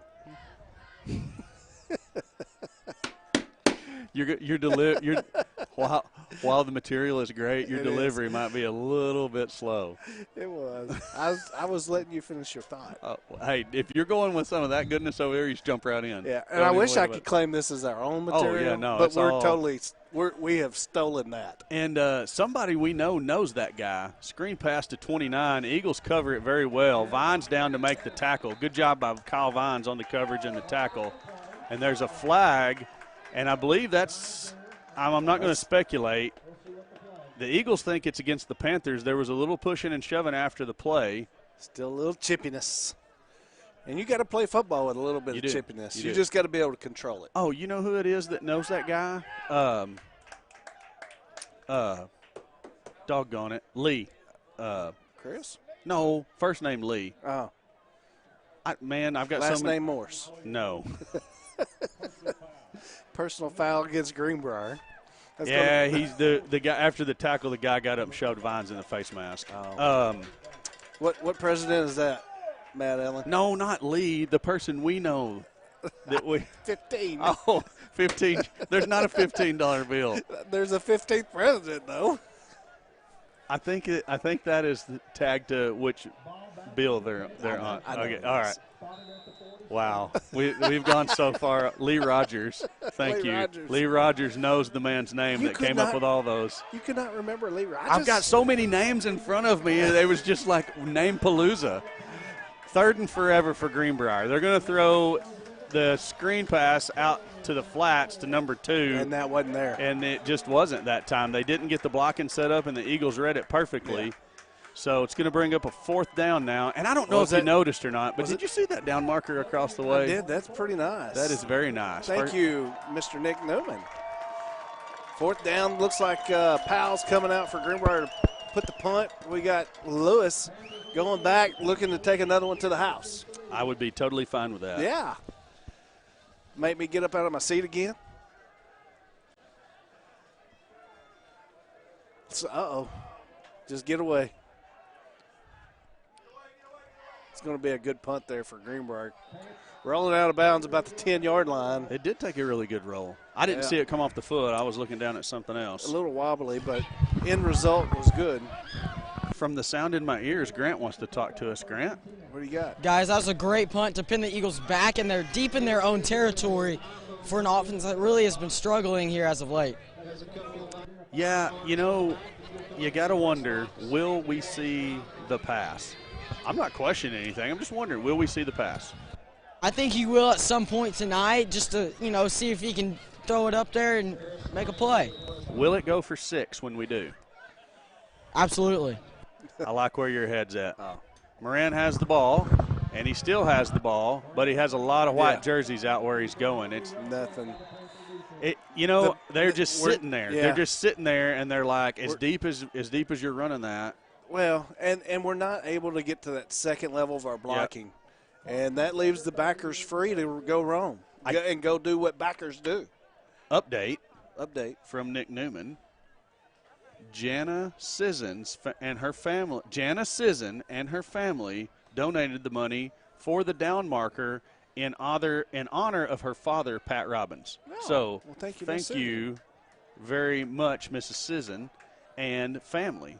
We appreciate that, certainly. That's very nice for the Eagles to have. There's Moran on his first drop back. He's directing traffic, throws it up, and it is picked off. It is picked off, and it's going back the other way. The Eagles do have tacklers there. Pushed out of bounds. Violently. Down at the inside the 10-yard line. Got a flag. Maybe it's against Greenbrier. That would be opportune, but it depends on if it's after the interception or before. That's right. I didn't see it. It's at the 17. Tribble's out there. It's definitely against the Eagles because they're asking Coach Tribble what he wants to do with it. Well, I guess it'd be against the Eagles if they're over there asking Coach Tribble what he wants to do with the flag. Either that or he's telling him, this is against you. They're celebrating. But they're excited. Well, they're just going to the other end because that's the end of the quarter.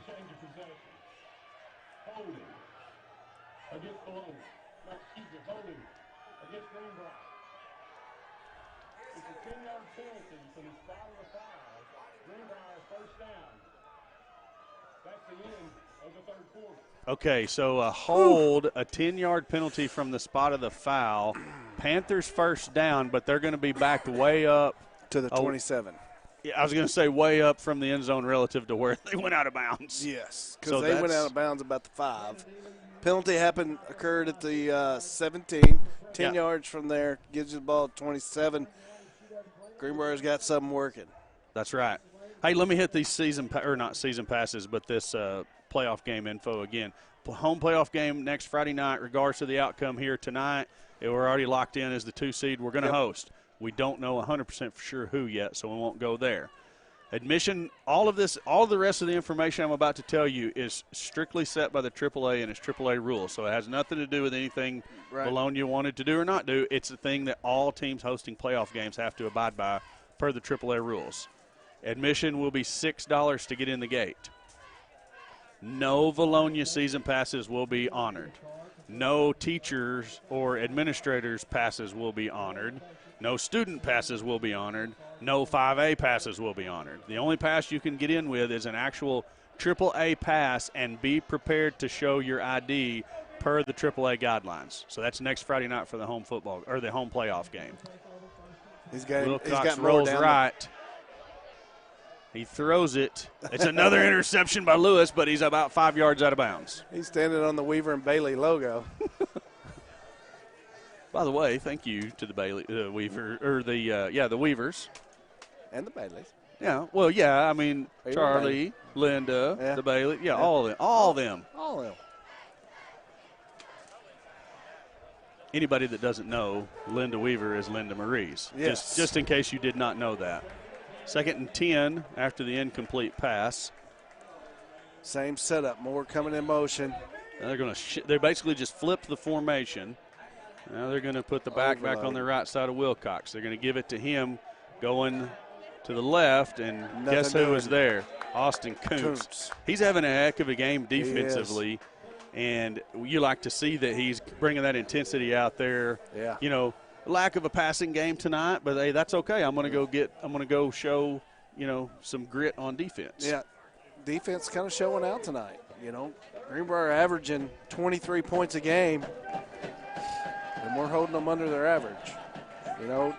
Take their record out of the books, and you hold them under what they normally do, you're having a good night. Wilcox drops straight back. He's got a man wide open, and he cannot make the wide. completion. The guy, and there was no one within 15 yards And of the receiver. I think he come from the backfield. Now, he did. The thing, Okay. to be fair to Wilcox, he was getting pressured by Rex Rote and at least one other Eagle. I know Rex Rote was back there. I saw his number, but I don't know who the other one was. There's an Eagle down on the play. It looks like Seth Kirk, maybe. I don't know. I didn't catch the number. I just see him taking the knee. So. Yeah, he's the only one with black cleats, so that's I'm guessing. Yeah. So, hey, we'll let's take a break and hit some commercials. Madeline, please.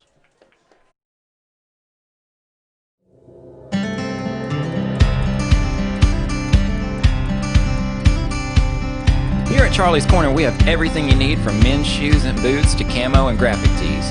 Come on down to Charlie's Corner next to Linda Marie's at the Vilonia Commons.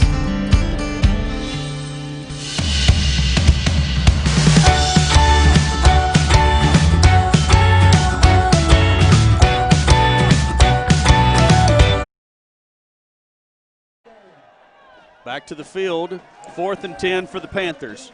Huge play for the Eagle defense. Watch number 20 slipping out of the backfield. It's the same route. Rex Rote's back there again. And, I mean, how are you going to let that play be wide open 2 times in a row? It's a touchdown for the Panthers. How are you going to let that play be that wide open 2 plays? I mean, it's the exact same play that just got ran. He was that wide open the first time. I have no idea who's supposed to be out in coverage on that because, I mean, I'm obviously not a football coach or a player, but I just don't understand how you let that same route beat you. Man. Hey, here's the positive thing. Eagles still lead at 14-9 currently. Point after try. Pending.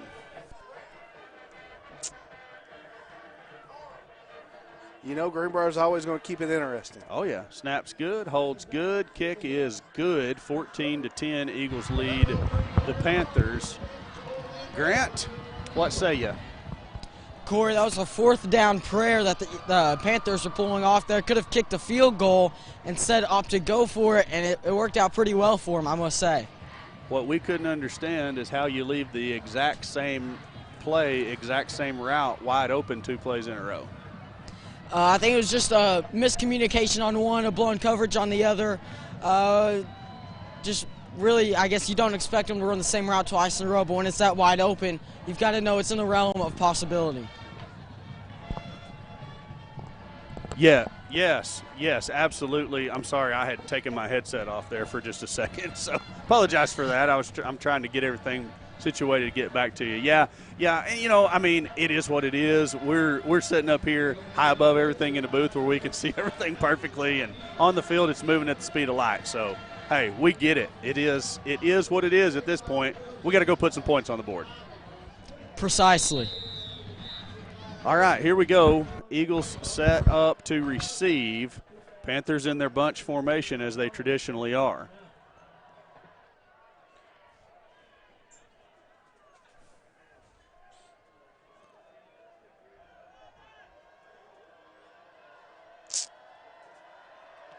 Here's the kick. That one's out of bounds. Yeah, Moran's going to let that one roll out of bounds, and the Eagles are going to get some extra yardage out of this deal. Like it. It's going to be the best that we've started with tonight. It is. Other than the fumble recovery. Yes, that's correct. That is correct. You know, so we got to have one of 2 things. Okay. Well, we're going to make them re-kick it. That's a shocker that I bet that the Panther sideline wasn't expecting because they were already sent their defense out. Yeah. A little bit of gamesmanship by the Vilonia Eagle coaching staff. I like it. Yeah, I mean, you still give 2 of your best athletes an opportunity to. You're right. Make a play. Hey, look who's out there in the middle of the return team. Is he back? He's already back. He did. Prime time. Yeah, there you go. Prime time, Seth Kirk. Sean wants them to put in the stump. That'd be good for about 2 plays. 2 plays. Oxygen. Maybe yeah. Oxygen. Give me 4.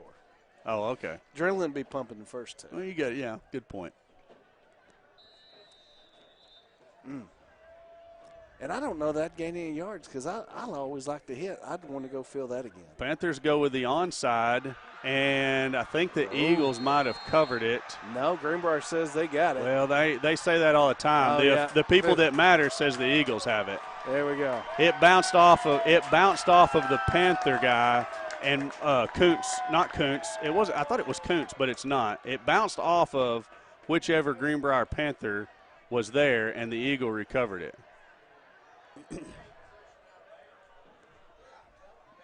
And the officials are talking about it. Okay, so maybe, they're saying down the way, they're saying maybe he gained possession out of bounds.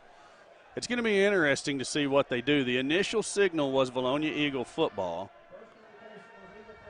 So we'll see what they – Steve heard you. See what they say.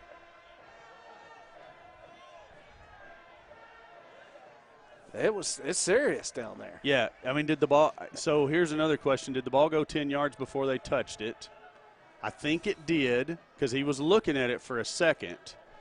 I'm looking downfield. They totally caught me off guard. I'm glad I wasn't on the field at that point. Yeah, it went – so we were watching the replay. It went 10 yards. The Panthers initially jumped up like they had it, but Coach Kane, who was right on top of it, was pointing our way the whole time, and he's still pointing. So now we're in a pointing match between the two teams. So there's going to be elation on one side and heartbreak on the other momentarily. And this is way too long. You have no instant replay. You've got to go with what you saw on the field and what you called on the field. I would think that this long conversation may not be good for us. Yeah, I mean, that's a good point. But how can you overturn a call once it's made?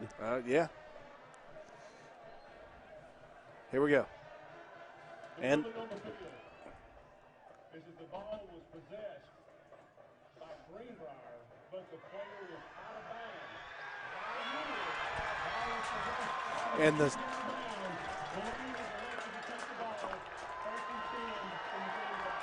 and you feel the press box shaking. Yeah, because when they said possessed by Greenbrier, everybody over there started cheering. Then he said, "But," and then our fans went wild. So, anyways, Eagle football, and we've got to do something with it here. Oh, classic switcheroo. We have got to do something here.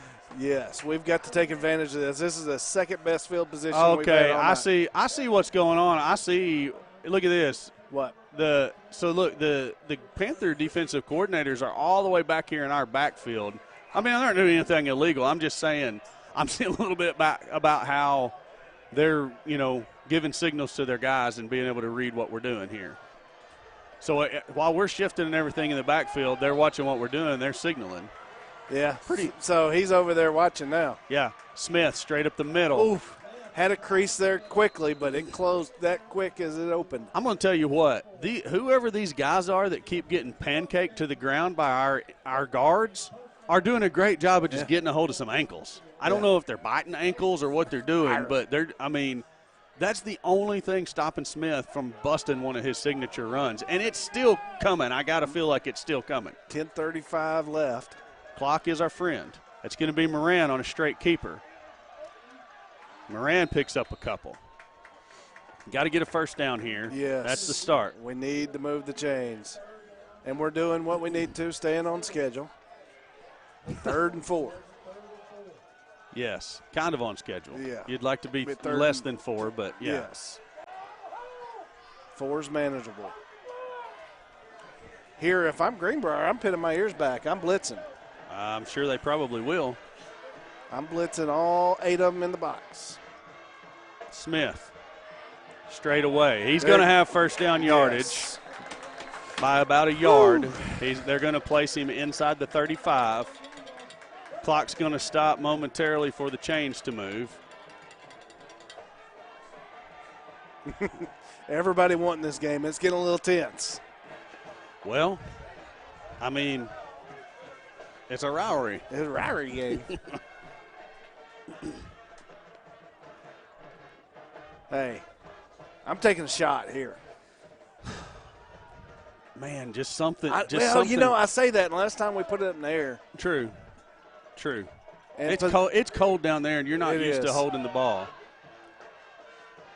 Smith, straight away. There it Smith is. has got the tackled by the hem of his jersey. Good grief. And there's a Panther down hurting. He's in some kind of pain. Yeah. Madeline, go ahead and hit commercials for me, please.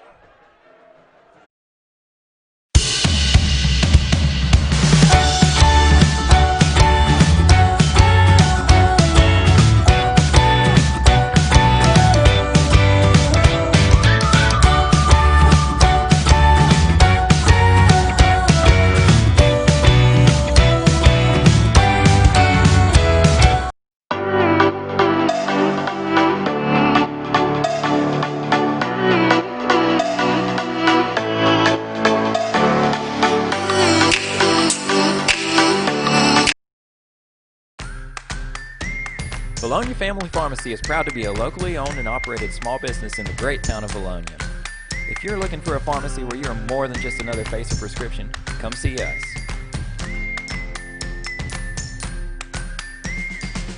Want straight talk about retirement, investments, and your money? Join Vilonia native Chad Roller and the rest of the Gen Wealth team for the Get Ready for the Future show, Saturdays at 10 a.m. on 103.7 The Buzz or 102.9 KARN.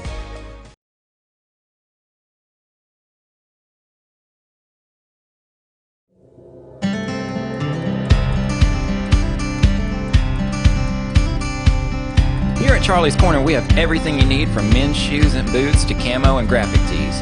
Come on down to Charlie's Corner next to Linda Marie's at the Vilonia Commons.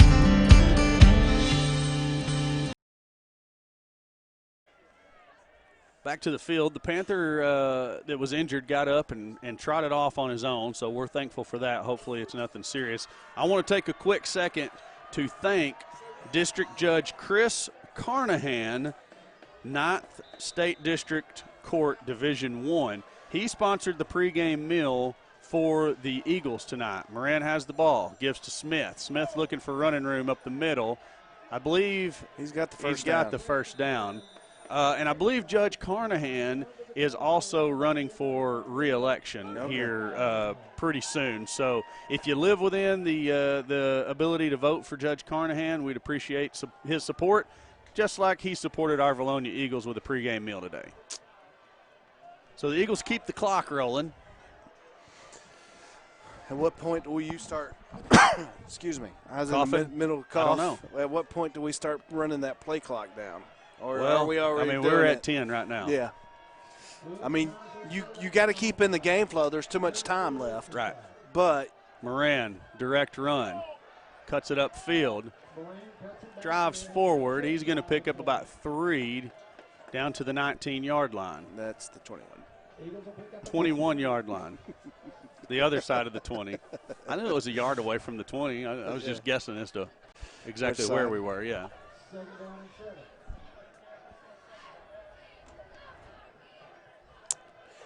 Man, I'd like to see a little tunnel screen, just something. Maybe out there to that slot. See how much cushion we got out there? Yeah. It's going to be Smith again. He almost had the crease again, and he's got another first down close to the 10-yard line at the 11, not the 9. There you go. Hey, and, you know, that's the play that was successful a while ago for us. Yeah. So 2 times in a row, that inside run. It's almost like the inside runs are a little more successful as of late as opposed to us going wide. And you know what we haven't seen in a bit?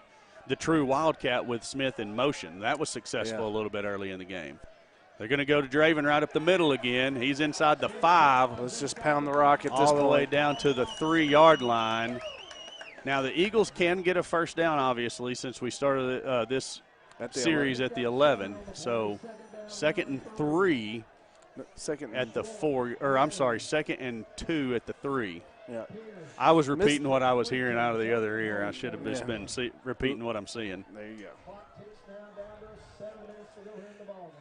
Yes, let it keep ticking. Listen to Steve. Play clock hitting 10 right about now, 6:55 on the game clock. Eagles going to line up and snap under 5 seconds. It's going to be Moran trying to run wide. He cuts back up inside, and he's going to be very close to the first down. I think he's got a first down. I believe it's going to be 1st and goal for the Eagles at the 1. I tell you what, Bernard And who was that? Havens for Greenbrier stops Moran from scoring. They come in late and drive him back. Yeah, it's indeed a first down for the Eagles. The signal just came across. And an outstanding run by Moran because he was trying to hit that edge. Greenbrier not letting us seal it. Moran cuts back and gets up inside, gets enough for the first down. Greenbrier holds us out momentarily. Play clock's down to 15. We're going to have to hurry. It's 12 now. 10. We're just going to call a timeout. Coaches are saying everybody chill. Everybody just calm down. Calm down. To be honest, what the coaches are probably thinking here is the chances are we're going to punch it in on this play. Let's take the full 40 seconds off the clock, because if we don't, then we've given them precious seconds that they might need later. Yeah. Grant, what's the vibe down there? Guys, it seems to be sort of a calm moment, oddly, on the sideline here. Everyone just anxious, I guess, to see what the coaches come up with in this situation, trying to kill some clock, but at the same time, don't, risk not scoring a touchdown in this situation.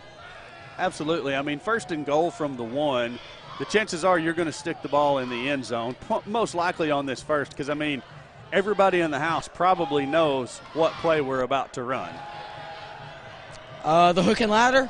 That's exactly what I was thinking. Great call. I'm not the coach here, but, I could be. Let's not let Grant call the play. He's just jealous. Yeah, we'll go with that. With that. So here comes the Eagle offense. Another one of these situations where you'd like to see the quarterback under center. Yeah, definitely. But you've got Draven Smith, so let's see what he can do. Smith straight ahead. Touchdown, V-Town. There it is, a late call, but nonetheless, Eagles tack another 6 on the board, stretching the lead momentarily to 10. 20-10 with the point after to come. Draven Smith is fired up. Hasn't been able to bust the big one yet, but he's got a couple of touchdowns on the night, and they were very important, both of them. We just matriculated the ball down the field. Look at him. Now he's trying to get the student section fired up. I like it. Lewis on to kick. Vines will hold. Sal will snap. Ooh. Greenbrier made that interesting. Yeah, I was messing with some chords here and didn't see it. Grant, Eagles lead at 21-10. How about the we got a call for the 2-yard Hail Mary on the live chat while you were talking about the hook and ladder. Can I guess who that was from? Yes. Trevor Renfro. Actually, no. Thomas V. sent that jewel of wisdom. Thomas. Hey, I've got to respect the decision, but we didn't really run that. We ran it into the end zone. True story. We'll take it. Draven Smith, not his, usual 200-plus yard game, but 2 huge touchdowns that the Eagles needed badly. Well, I think anyone coming into this game knew that Draven Smith wasn't going to have a huge game, especially considering the fact that it's going to be run the ball almost every play. Yeah, what have we've dropped back to pass 2 times? I believe so, and one was an interception. Alan's saying only one. I think Tyler. No, there was. He dropped one other time, but then he had to get out of there. Yeah. They don't call that a pass. They call that a quarterback. It was twice. I didn't say it was a pass attempt. I said we dropped back 2 pass twice. Okay. Me and Grant, birthday buddies, on the same wavelength. I like where your head's at. Noah Newman's kick, taking it to 10. Good coverage that time, or better coverage by the Eagles that time. That's Watt. Aubrey Watt getting in on the tackle there. Good job, Mr. Watt. We're going to start just shy of the 25. Probably their worst field position of the evening. Eagle defense needs to use all of this momentum that the offense has mustered up to get a stop. You got to think, if we get one more stop. 5:54 on the clock. Yeah, one more stop should do it. Yeah. So if Greenbrier is able to go down and score here, we're going to get to see the onside kick. Yep. And let the havoc begin at that point. Indeed. May get to see a little bit more Wilcox's arm here. Right there it Quick is. Slant over the middle. Kirk, the initial hit. Second tackler hits. Nick Lewis finally runs him out of bounds. That was number 1, Ryan Bernard. Just a quick slant. Yeah. Got past that second level of that defense. We're creeping up too. And once he cleared that second level, he split the safeties, and it was right there. So Panthers trying to go a little quicker here than they have on previous series. Wilcox gives to number 20. He cuts it up off left tackle, but there's ain't having it. Seth Kirk, Corey Clements, and Trubiano there on the tackle. First time we've called Truby's name tonight.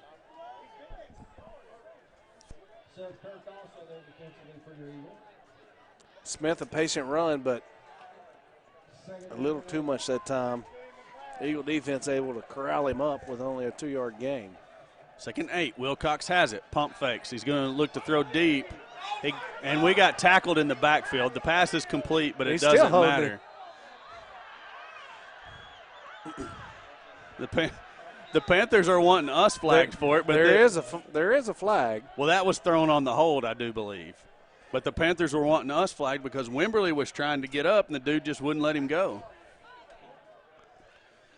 It is indeed a hold on Greenbrier. So that's going to be from the 39. Look at the dude in the yellow over there. He's in disbelief. Did you know? He was, right above the G. He was standing there like this. Oh, that's orange, isn't it? Well, whatever. Okay. It's not Panther colors. It's not. But he was holding his arms out as wide as he could, like, are you kidding me? Why only a 9-yard? Huh. well, I didn't asking hear. if somebody fouled out. Oh, yeah, you'd like to see it like basketball. Yeah. 3 penalties and you're out. Yep. You. Oh, yeah. Am I messing up? Yeah. I'll drop it. I need something to twirl. Give me a baton. You need grow you some hair. Yeah, no doubt. Wilcox going to throw again. We're getting held again. Watson gets the shot, incomplete pass, but Watson gets the big hit on Wilcox back in the backfield. But we were getting held again right in front of the white hat. Blatant hold. He just decided to keep his little hanky in his pocket. He didn't want to throw his hanky in his hat. He just wanted to keep his hanky in his pocket. Yep. Let's see, what's some of these that we hadn't used? Okay. I've got one for the next one. Okay. You get it keyed up. Setting on go. See if I can pull the trigger. Matt Ellen says no. She's going to cut your mic. She is. Wilcox has it. 3rd and long. Rex Roach giving chase. Here comes Trubiano misses. Here comes Goff. We still didn't get him to the ground. Pushes him out of bounds. A 5-yard pickup on the run. It's going to be 4th and 20. Sucker slickery. Interesting to see what the Panthers are going to choose to do here. You've just almost got to go for it. Yeah, You're down 2 scores. You are. Okay. So Sean says the dude's clearly wearing yellow across the way. Sean's colorblind. No. Matt Ellen's saying orange. Yeah. Sean. Grant, I'm going to need a definitive ruling here. Just remember who's birthday buddies. Don't ask him a color. What was that? I said I'm going to need it. Hold on. Wilcox drops back. He's looking downfield. Wimberly is there, and that is going to be incomplete. Vilonia Eagle football at the 36-yard line. You know what play that was? Yeah, that same wheel route. Yeah. Grant, there's one guy on the Greenbrier sideline that's in a shirt that is the most off color of Greenbrier colors you could imagine. Chris Lee. No, he's in the stands right above the G in Eagle. Tell us what color. Right above the G in the Eagle. Yeah, where it says Eagle Country, he's right above the G in Eagle. Tell us what color that is. What color is that shirt? How high is he? 3 rows up. 3. I don't know here. I see an orange. Oh, you're killing me, man. much. You're killing me. Oh, no, the one next to the orange. Yeah, it's totally yellow, right? You kid. Did you just say it's yellow?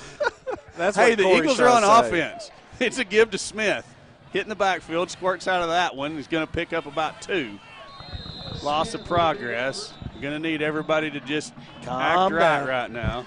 We're going to have to use the old Chris Lee mentality. Well, I got 2 votes for orange and 1 vote for yellow on the live chat. And then and another person said, at least he has clothes on.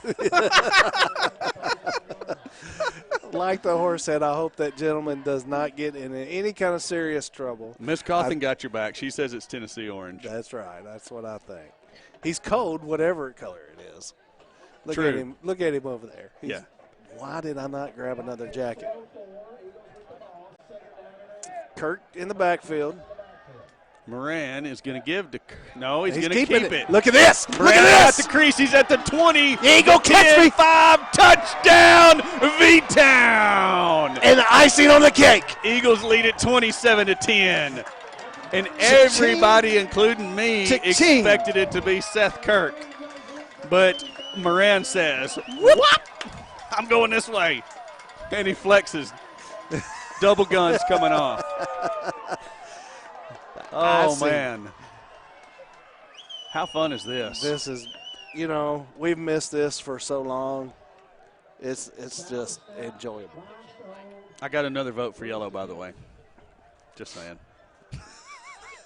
Well, this is a family show, and I'll Snap, leave it at that. hold, kick, all good. Yes. Your Eagles lead it by a score of 28-10. Grant? Corey, I've got to say, this is starting to get out of hand. Eagles having their way with the Panthers in the second half. And it is fun, fun, fun. It's fun times 3 hour. Fun times 3 to the what? Hour. One more time slowly. Fun times 3 to the second power. Okay. Your microphone is cutting out at the most opportune moments. It's great. That's it. I'm coming back up. Oh, poor guy. I think he said fun times 3 to the second power. I think that's what he said. Miss Cawthon's going to have to decipher how much fun that actually is to us because we've been away for way too long. Oh, man. Newman puts a charge into it. It's going to be taken at the 11-yard line. Out to the 20, the 25 now. Oh, Ozier laying the lick. Wow. Campbell Ozier. Wanting to get some of that. David Halter says the shirt color is orange. I agree. Yeah. We'll go with that. He ought to know his colors. Hey, how cool would another Nick Lewis pick 6 be right about now? The house would go Ben zooming in on nuts. it again just to get the definitive. An opposing team's fan has never gotten so much airtime. Oh, my gosh. Okay, Miss Cawthon has spoken. All right, what's the ruling? She said that's more than the first power, but not as much fun as cubed. I concur. Oh, my goodness. Okay, Wilcox drops straight back. He's actually got a little time this time. Now he's going to be flushed out. He's just going to run out of bounds.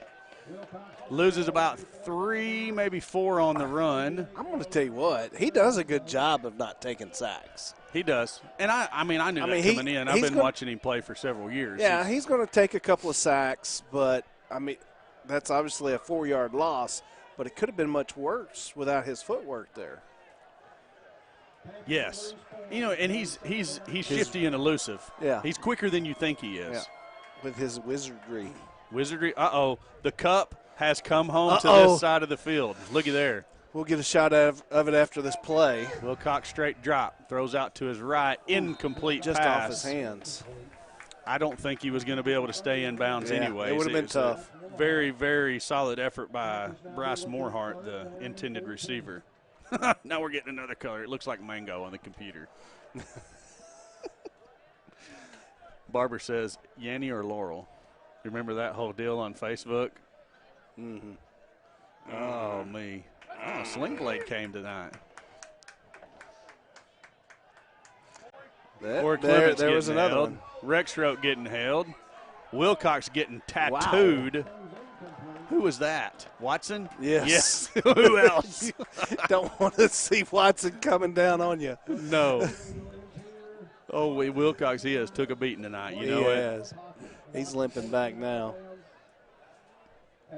It is 3:24 left here in the fourth. Incomplete pass will stop the clock. It's going to bring up another fourth down. At this point, I want the game to go on all night long. I do too. We can play all night like this. Oh, Ben says no. It's way too cold outside. Brother, you're going to have to buck up. He's bundled. I don't think he can get another layer on at this point. I said buck up. Not bundle. Buck up. Yeah, he's been out there too long. I'm not even going to say anything about his toughness. That's going to be complete over the actually incomplete. And Coach, I hope just that leave young him man, down. Just leave him down because he's okay. Not feeling good at the moment. I guess he is. Good. Wow. Good job, Nick Lewis. Who laid the shot right there? That was Coots. Wow. I was proud of the hit, and then I was scared for the receiver for a moment there, the way he was just laying there motionless. I think it was the realization. That was the last shot. Yeah. And will the Eagles stick another one in the end zone?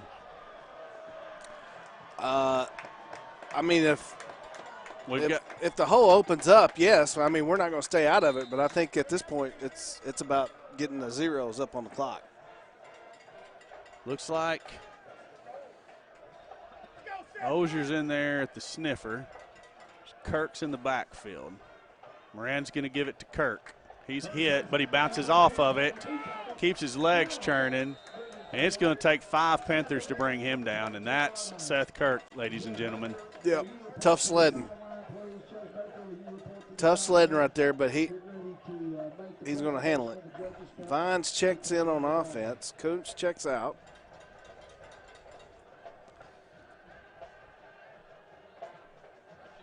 Eagles letting the clock roll. And we're at just coming up on 15 on the play clock. So using that clock management here for the end. So, I think we can look at next week at this point.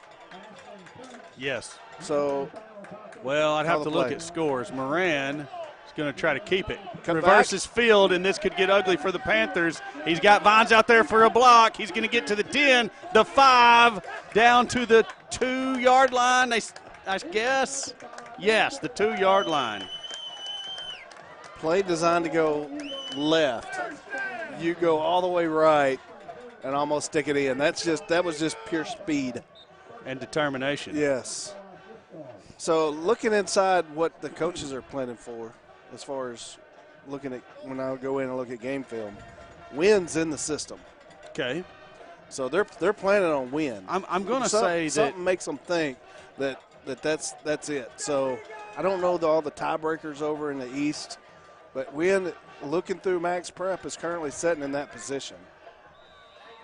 Play clock down to 0. Delay a game. Man, I wanted to see another 6 on the board. I got to be. And it's not saying that it's not going to happen, but I just want to see another 6 on the board. Yeah, we got our plus 13. I want to see another 6 on the board. It's Greenbrier week. Yes. And there hadn't been an Eagle fan leave this house yet. 7-year drought is coming to an end, my friend. Yeah, it is. I mean, it's real. It's going to happen. There's no way for the Panthers to make a comeback. I don't, and we're going to take a knee at this point. Yeah. I don't know if there's ever been a drought like that. I know back in the 80s, the Greenbrier had a long row. But let me put it to you like this. The stat I read was that the last 18 years was Vilonia 10, Greenbrier 8 in the wins and the losses. But if Greenbrier had won 7 in a row, that means we did a whole bunch of winning in a row before that. Yeah. So, yeah. Well, I know my You're class, saying a drought for us. Right. Okay, yeah. Don't know that that's ever happened. I know my class, we got beat. Well, my sophomore year, we got beat at Greenbrier. They kept us out of the playoffs in 90. 91, we smoked them. And 92, we do the same thing. So this is going to be the last snap of the game. Your Eagles are going to be victorious here in the Judges Cup game, the Faulkner County rivalry. Eagles win it 28-10 over the cross-county rival Greenbrier Panthers, and the Judges Cup has come back home, and it's long overdue. Long. Greenbrier's had not in a season that they've really wanted. They've played hard and been in a lot of ball games. We know it. We know what they're feeling right now, and it feels good to be on the other side. Absolutely. And I got to say this: my heart does break for at least one young man down there. Yeah. And that's Austin Myers. He Yeah. he wanted to be in this game so bad he couldn't stand it. Worked his butt off to get back from an ankle sprain. Like I said, a lot of misinformation got shared on that by a lot of different parties, including some pretty well-respected football media guys in the state of Arkansas. And that's nonsense. Why go sharing information that you don't know 100% to be true? Because if you're not family, you don't know. No. So don't go put it out there. It's nonsensical. Yeah, I got asked several times throughout the week about it, and I just said I don't have a comment. I'm not close enough to know. There was some stuff out there early before he had been to even have any imaging done. It was proven to just be an ankle sprain. Yeah. That's straight out of his dad's mouth. That's what he asked me to share on the broadcast and make sure that everybody knows there's no torn ligaments anywhere on his body. Yeah. And all expectations are that he will be back next week for the playoff game. Yeah, and I like to call keeping him out this I do week. too. If there was one shred of doubt about his health, give him the extra week, because it wasn't going to benefit us one way or the other to this point. I mean, other than getting another win on the season, but it wasn't going to mean nothing towards the playoffs. No. So no. But the competitive nature. Yes. Yes. Once a competitor, always a competitor, especially a QB. Yeah. So, hey, my heart goes out for him. Yeah. I fully expect to see him behind center next week and give that spark back to this Eagle offense. Not that we didn't have a spark at all. Just, we put up 28 points. It's a different dimension. It is. It is. Opens up a lot of different avenues for you, having that downfield threat, and you move one of your athletes out there and able to stretch the field. And we've seen what happens when a defense is able to close down in on our offense. Right. When we're one-dimensional. Greenbrier did an outstanding job containing our run offense. I'm sure they held us under our average tonight. What's our average? I should know that off the top of my head, but I don't know. If I remember reading the numbers right, Draven averaged 203 a night. So in the neighborhood of 300 a night, then maybe. Yeah, I'm not. I don't think we got that. You don't think we had 300? I mean, every single yard we gained tonight was either on the ground or the one defensive interception. So we had a 70-plus yard interception return. Our first score was 10 yards. Yeah, 10 or 12. What did we do after that? Yeah, you may very well be right. I mean, we scored late. I just like to play devil's advocate. Yeah.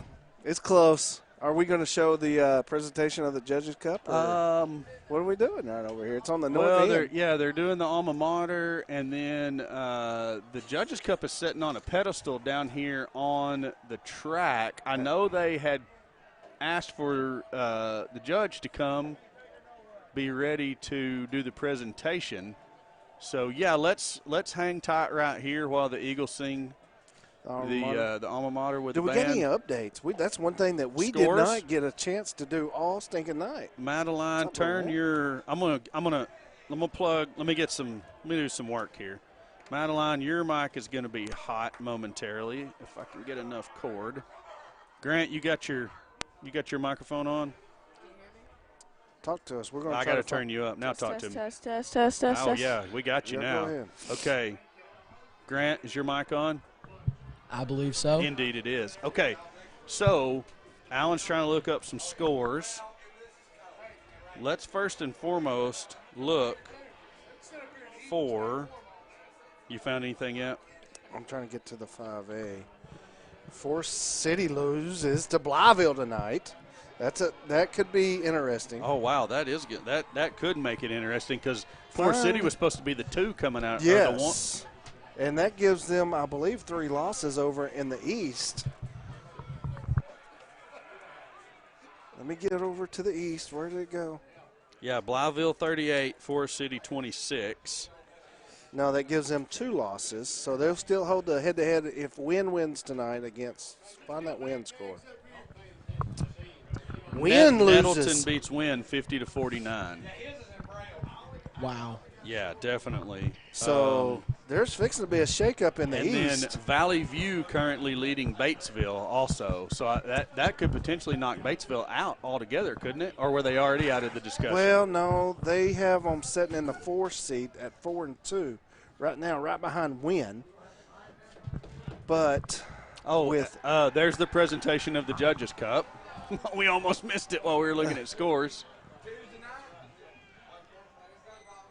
So there'll be a lot of picture taking and whatnot going with that. Matter of fact, I'm going to text my wife, go get a picture of my son with that if she's not frozen out and gone home already. So let's think through this. And I don't know that we can. Nettleton's sitting at 2-4, now 3-4 in conference. Wait a minute. We couldn't figure out what 2 squared was. There's no way we're going to decipher 3 squared. Yeah, that too. Did you hear that? It's 9. No, she said cubed. Yeah. Are y'all having math troubles up here? Well, we're trying to figure out what's going on in the We were East. laughing so hard at your microphone cutting out. Have you ever seen the bad lip reading episodes? Yeah. It was almost like that because it would cut out at the most opportune times for it to sound like you were saying something you shouldn't have been saying. That's why we were laughing so hard. Of course. So we were laughing so hard we absolutely could not do any math. Wait, do you feel that? Do you feel that? It's been like that all night. Look at the mic right there. It's rocking.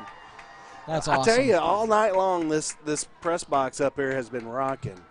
Fans, thanks for coming out. Thanks for tuning in. Man, what a game, what a game. It's been a long time since we felt this jubilation. Was there anything weird in the 5A West? Yeah, because there was some interesting things there. You know, Greenbrier losing now takes care of that. Greenbrier can't make it in. Christian beat BB 59-14. Y'all jump in any time, guys. That's why we got everybody on here. Maumelle only beats Watson Chapel 27-6.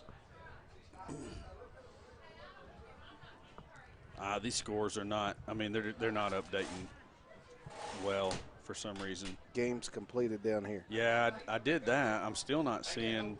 The only 5A West score I saw was Morrilton and Clarksville, 35-7. Morrilton over Clarksville. That's the only one in any of those categories. But there wasn't any of the West games played last night. A couple of the Central games were in the 5A. I don't know. Grant, do you? I'm still loading stuff. Yeah, okay. Well, anyways, all right. You Grant and Madeline, do y'all want to take it away for a post-game show? Do we just want to do it right now? Do whatever, talk about whatever you want? I think so. I kind of like the picture on the team tonight into the conference season. Yeah. They deserve it. Go ahead. Madeline, it's been a fun game. It has, this team came out to play. They were ready to go, even though it didn't matter about playoff standings or anything like that. You obviously want to come out and play like that against your rival. Just an overall great game. And I think you're right, Madeline. It doesn't mean a lot to the Eagles standings-wise, but what it does mean is Greenbrier is out of the playoffs 100%. Ooh. So it's nice to play spoiler. I totally And what else it forgot means, that. That's 7 years in a row broken without your starting quarterback. Right. That says a lot about this team and the talent and the work ethic that they have to just get to the point that they have. Well, we won in a different way tonight, right? We won with our defense tonight versus what we've been winning with was our offense and our offensive firepower. Right. So it's good to see that because what wins championships? Touchdowns. Always got Damn right. always got to be one in the crowd, huh? Yeah, defense. I'm sorry. Go ahead, guys. No, Alan, it's okay. It's our show, but you can hop on. Yeah, I know. Firefighters. But Madeline, it's a big win tonight. You know, Eagles first time in 7 years, taking home the Judges Cup trophy. Just nice to have another trophy to put in that case. Yeah, it is. You know, and we want to keep it for a while. Don't want to give it back to them. You know, and you know we're gonna have this talent for a few years, and you know I think that the coaches are doing a really good job of putting this scheme into the younger players as well as the high schoolers, and I think you know we could be really, really good over the next few years, especially with Coach Langle here. Hey, I'm sorry. I got to jump in and say one more thing that I forgot to mention earlier. Playoff shirts are available for purchase through Southern Tees, and you can find that. You can go to Southern Tees website and find it that way. It's all over Facebook if you have Facebook. The Vilonia Eagle Football Foundation, I know, and then multiple other people had shared that. But go get your playoff gear. I can't remember what the deadline is. I'll look that up in a minute and let you guys know. But I wanted to mention that because I had forgotten. Get the not limited edition, but special made playoff T-shirt for your Vilonia Eagles. Go ahead, guys. Sorry. Special tailored sounds fancier. Ooh, yes. Tailor made. And that's when you took it too far. I can't hear a thing y'all are saying. He said tailor made, and I said, and that's when you took it a little too far. Sorry, we'll shut up now. Go ahead. It's been Madeline. It's been a great game so far, and in the end. Yeah, great game, like we keep saying. And you know, next week they're coming out hosting a playoff game. That's huge for this team. You know, not only coming off, you know, having a great season in conference overall, and now hosting a playoff game. Just a great turnaround, just like that. You know, in a couple years, and you know, this team's gonna be really fun to watch throughout the playoffs, and I think we can surprise a lot of people like we have all season. I think you're exactly right, Madeline. This team, like Alan said before, the defense is what won it tonight, and that really just completes this Eagles team. You know, when the offense isn't able to perform to the level that you would hope, the defense is able to step in and sort of save the day. And he said that's what wins championships, and you're looking to do that now with an extremely talented roster and an extremely hardworking team and coaching staff represented by Noah Newman picking up all of the equipment over there with the TV and the chairs. But, you know, it's just a hardworking team. Senior night, taking home the Judges Cup. It's just a big deal to be a part of, and it's an awesome thing to see that this team just steps up in the biggest of moments.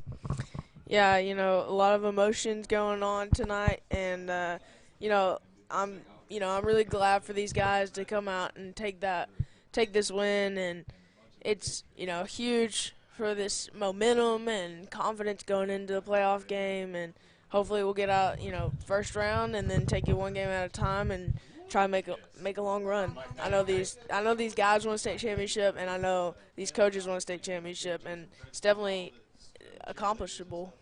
I think you're exactly right, and is that a word? Accomplishable? I just got a script, I believe. Is that what this is? Okay.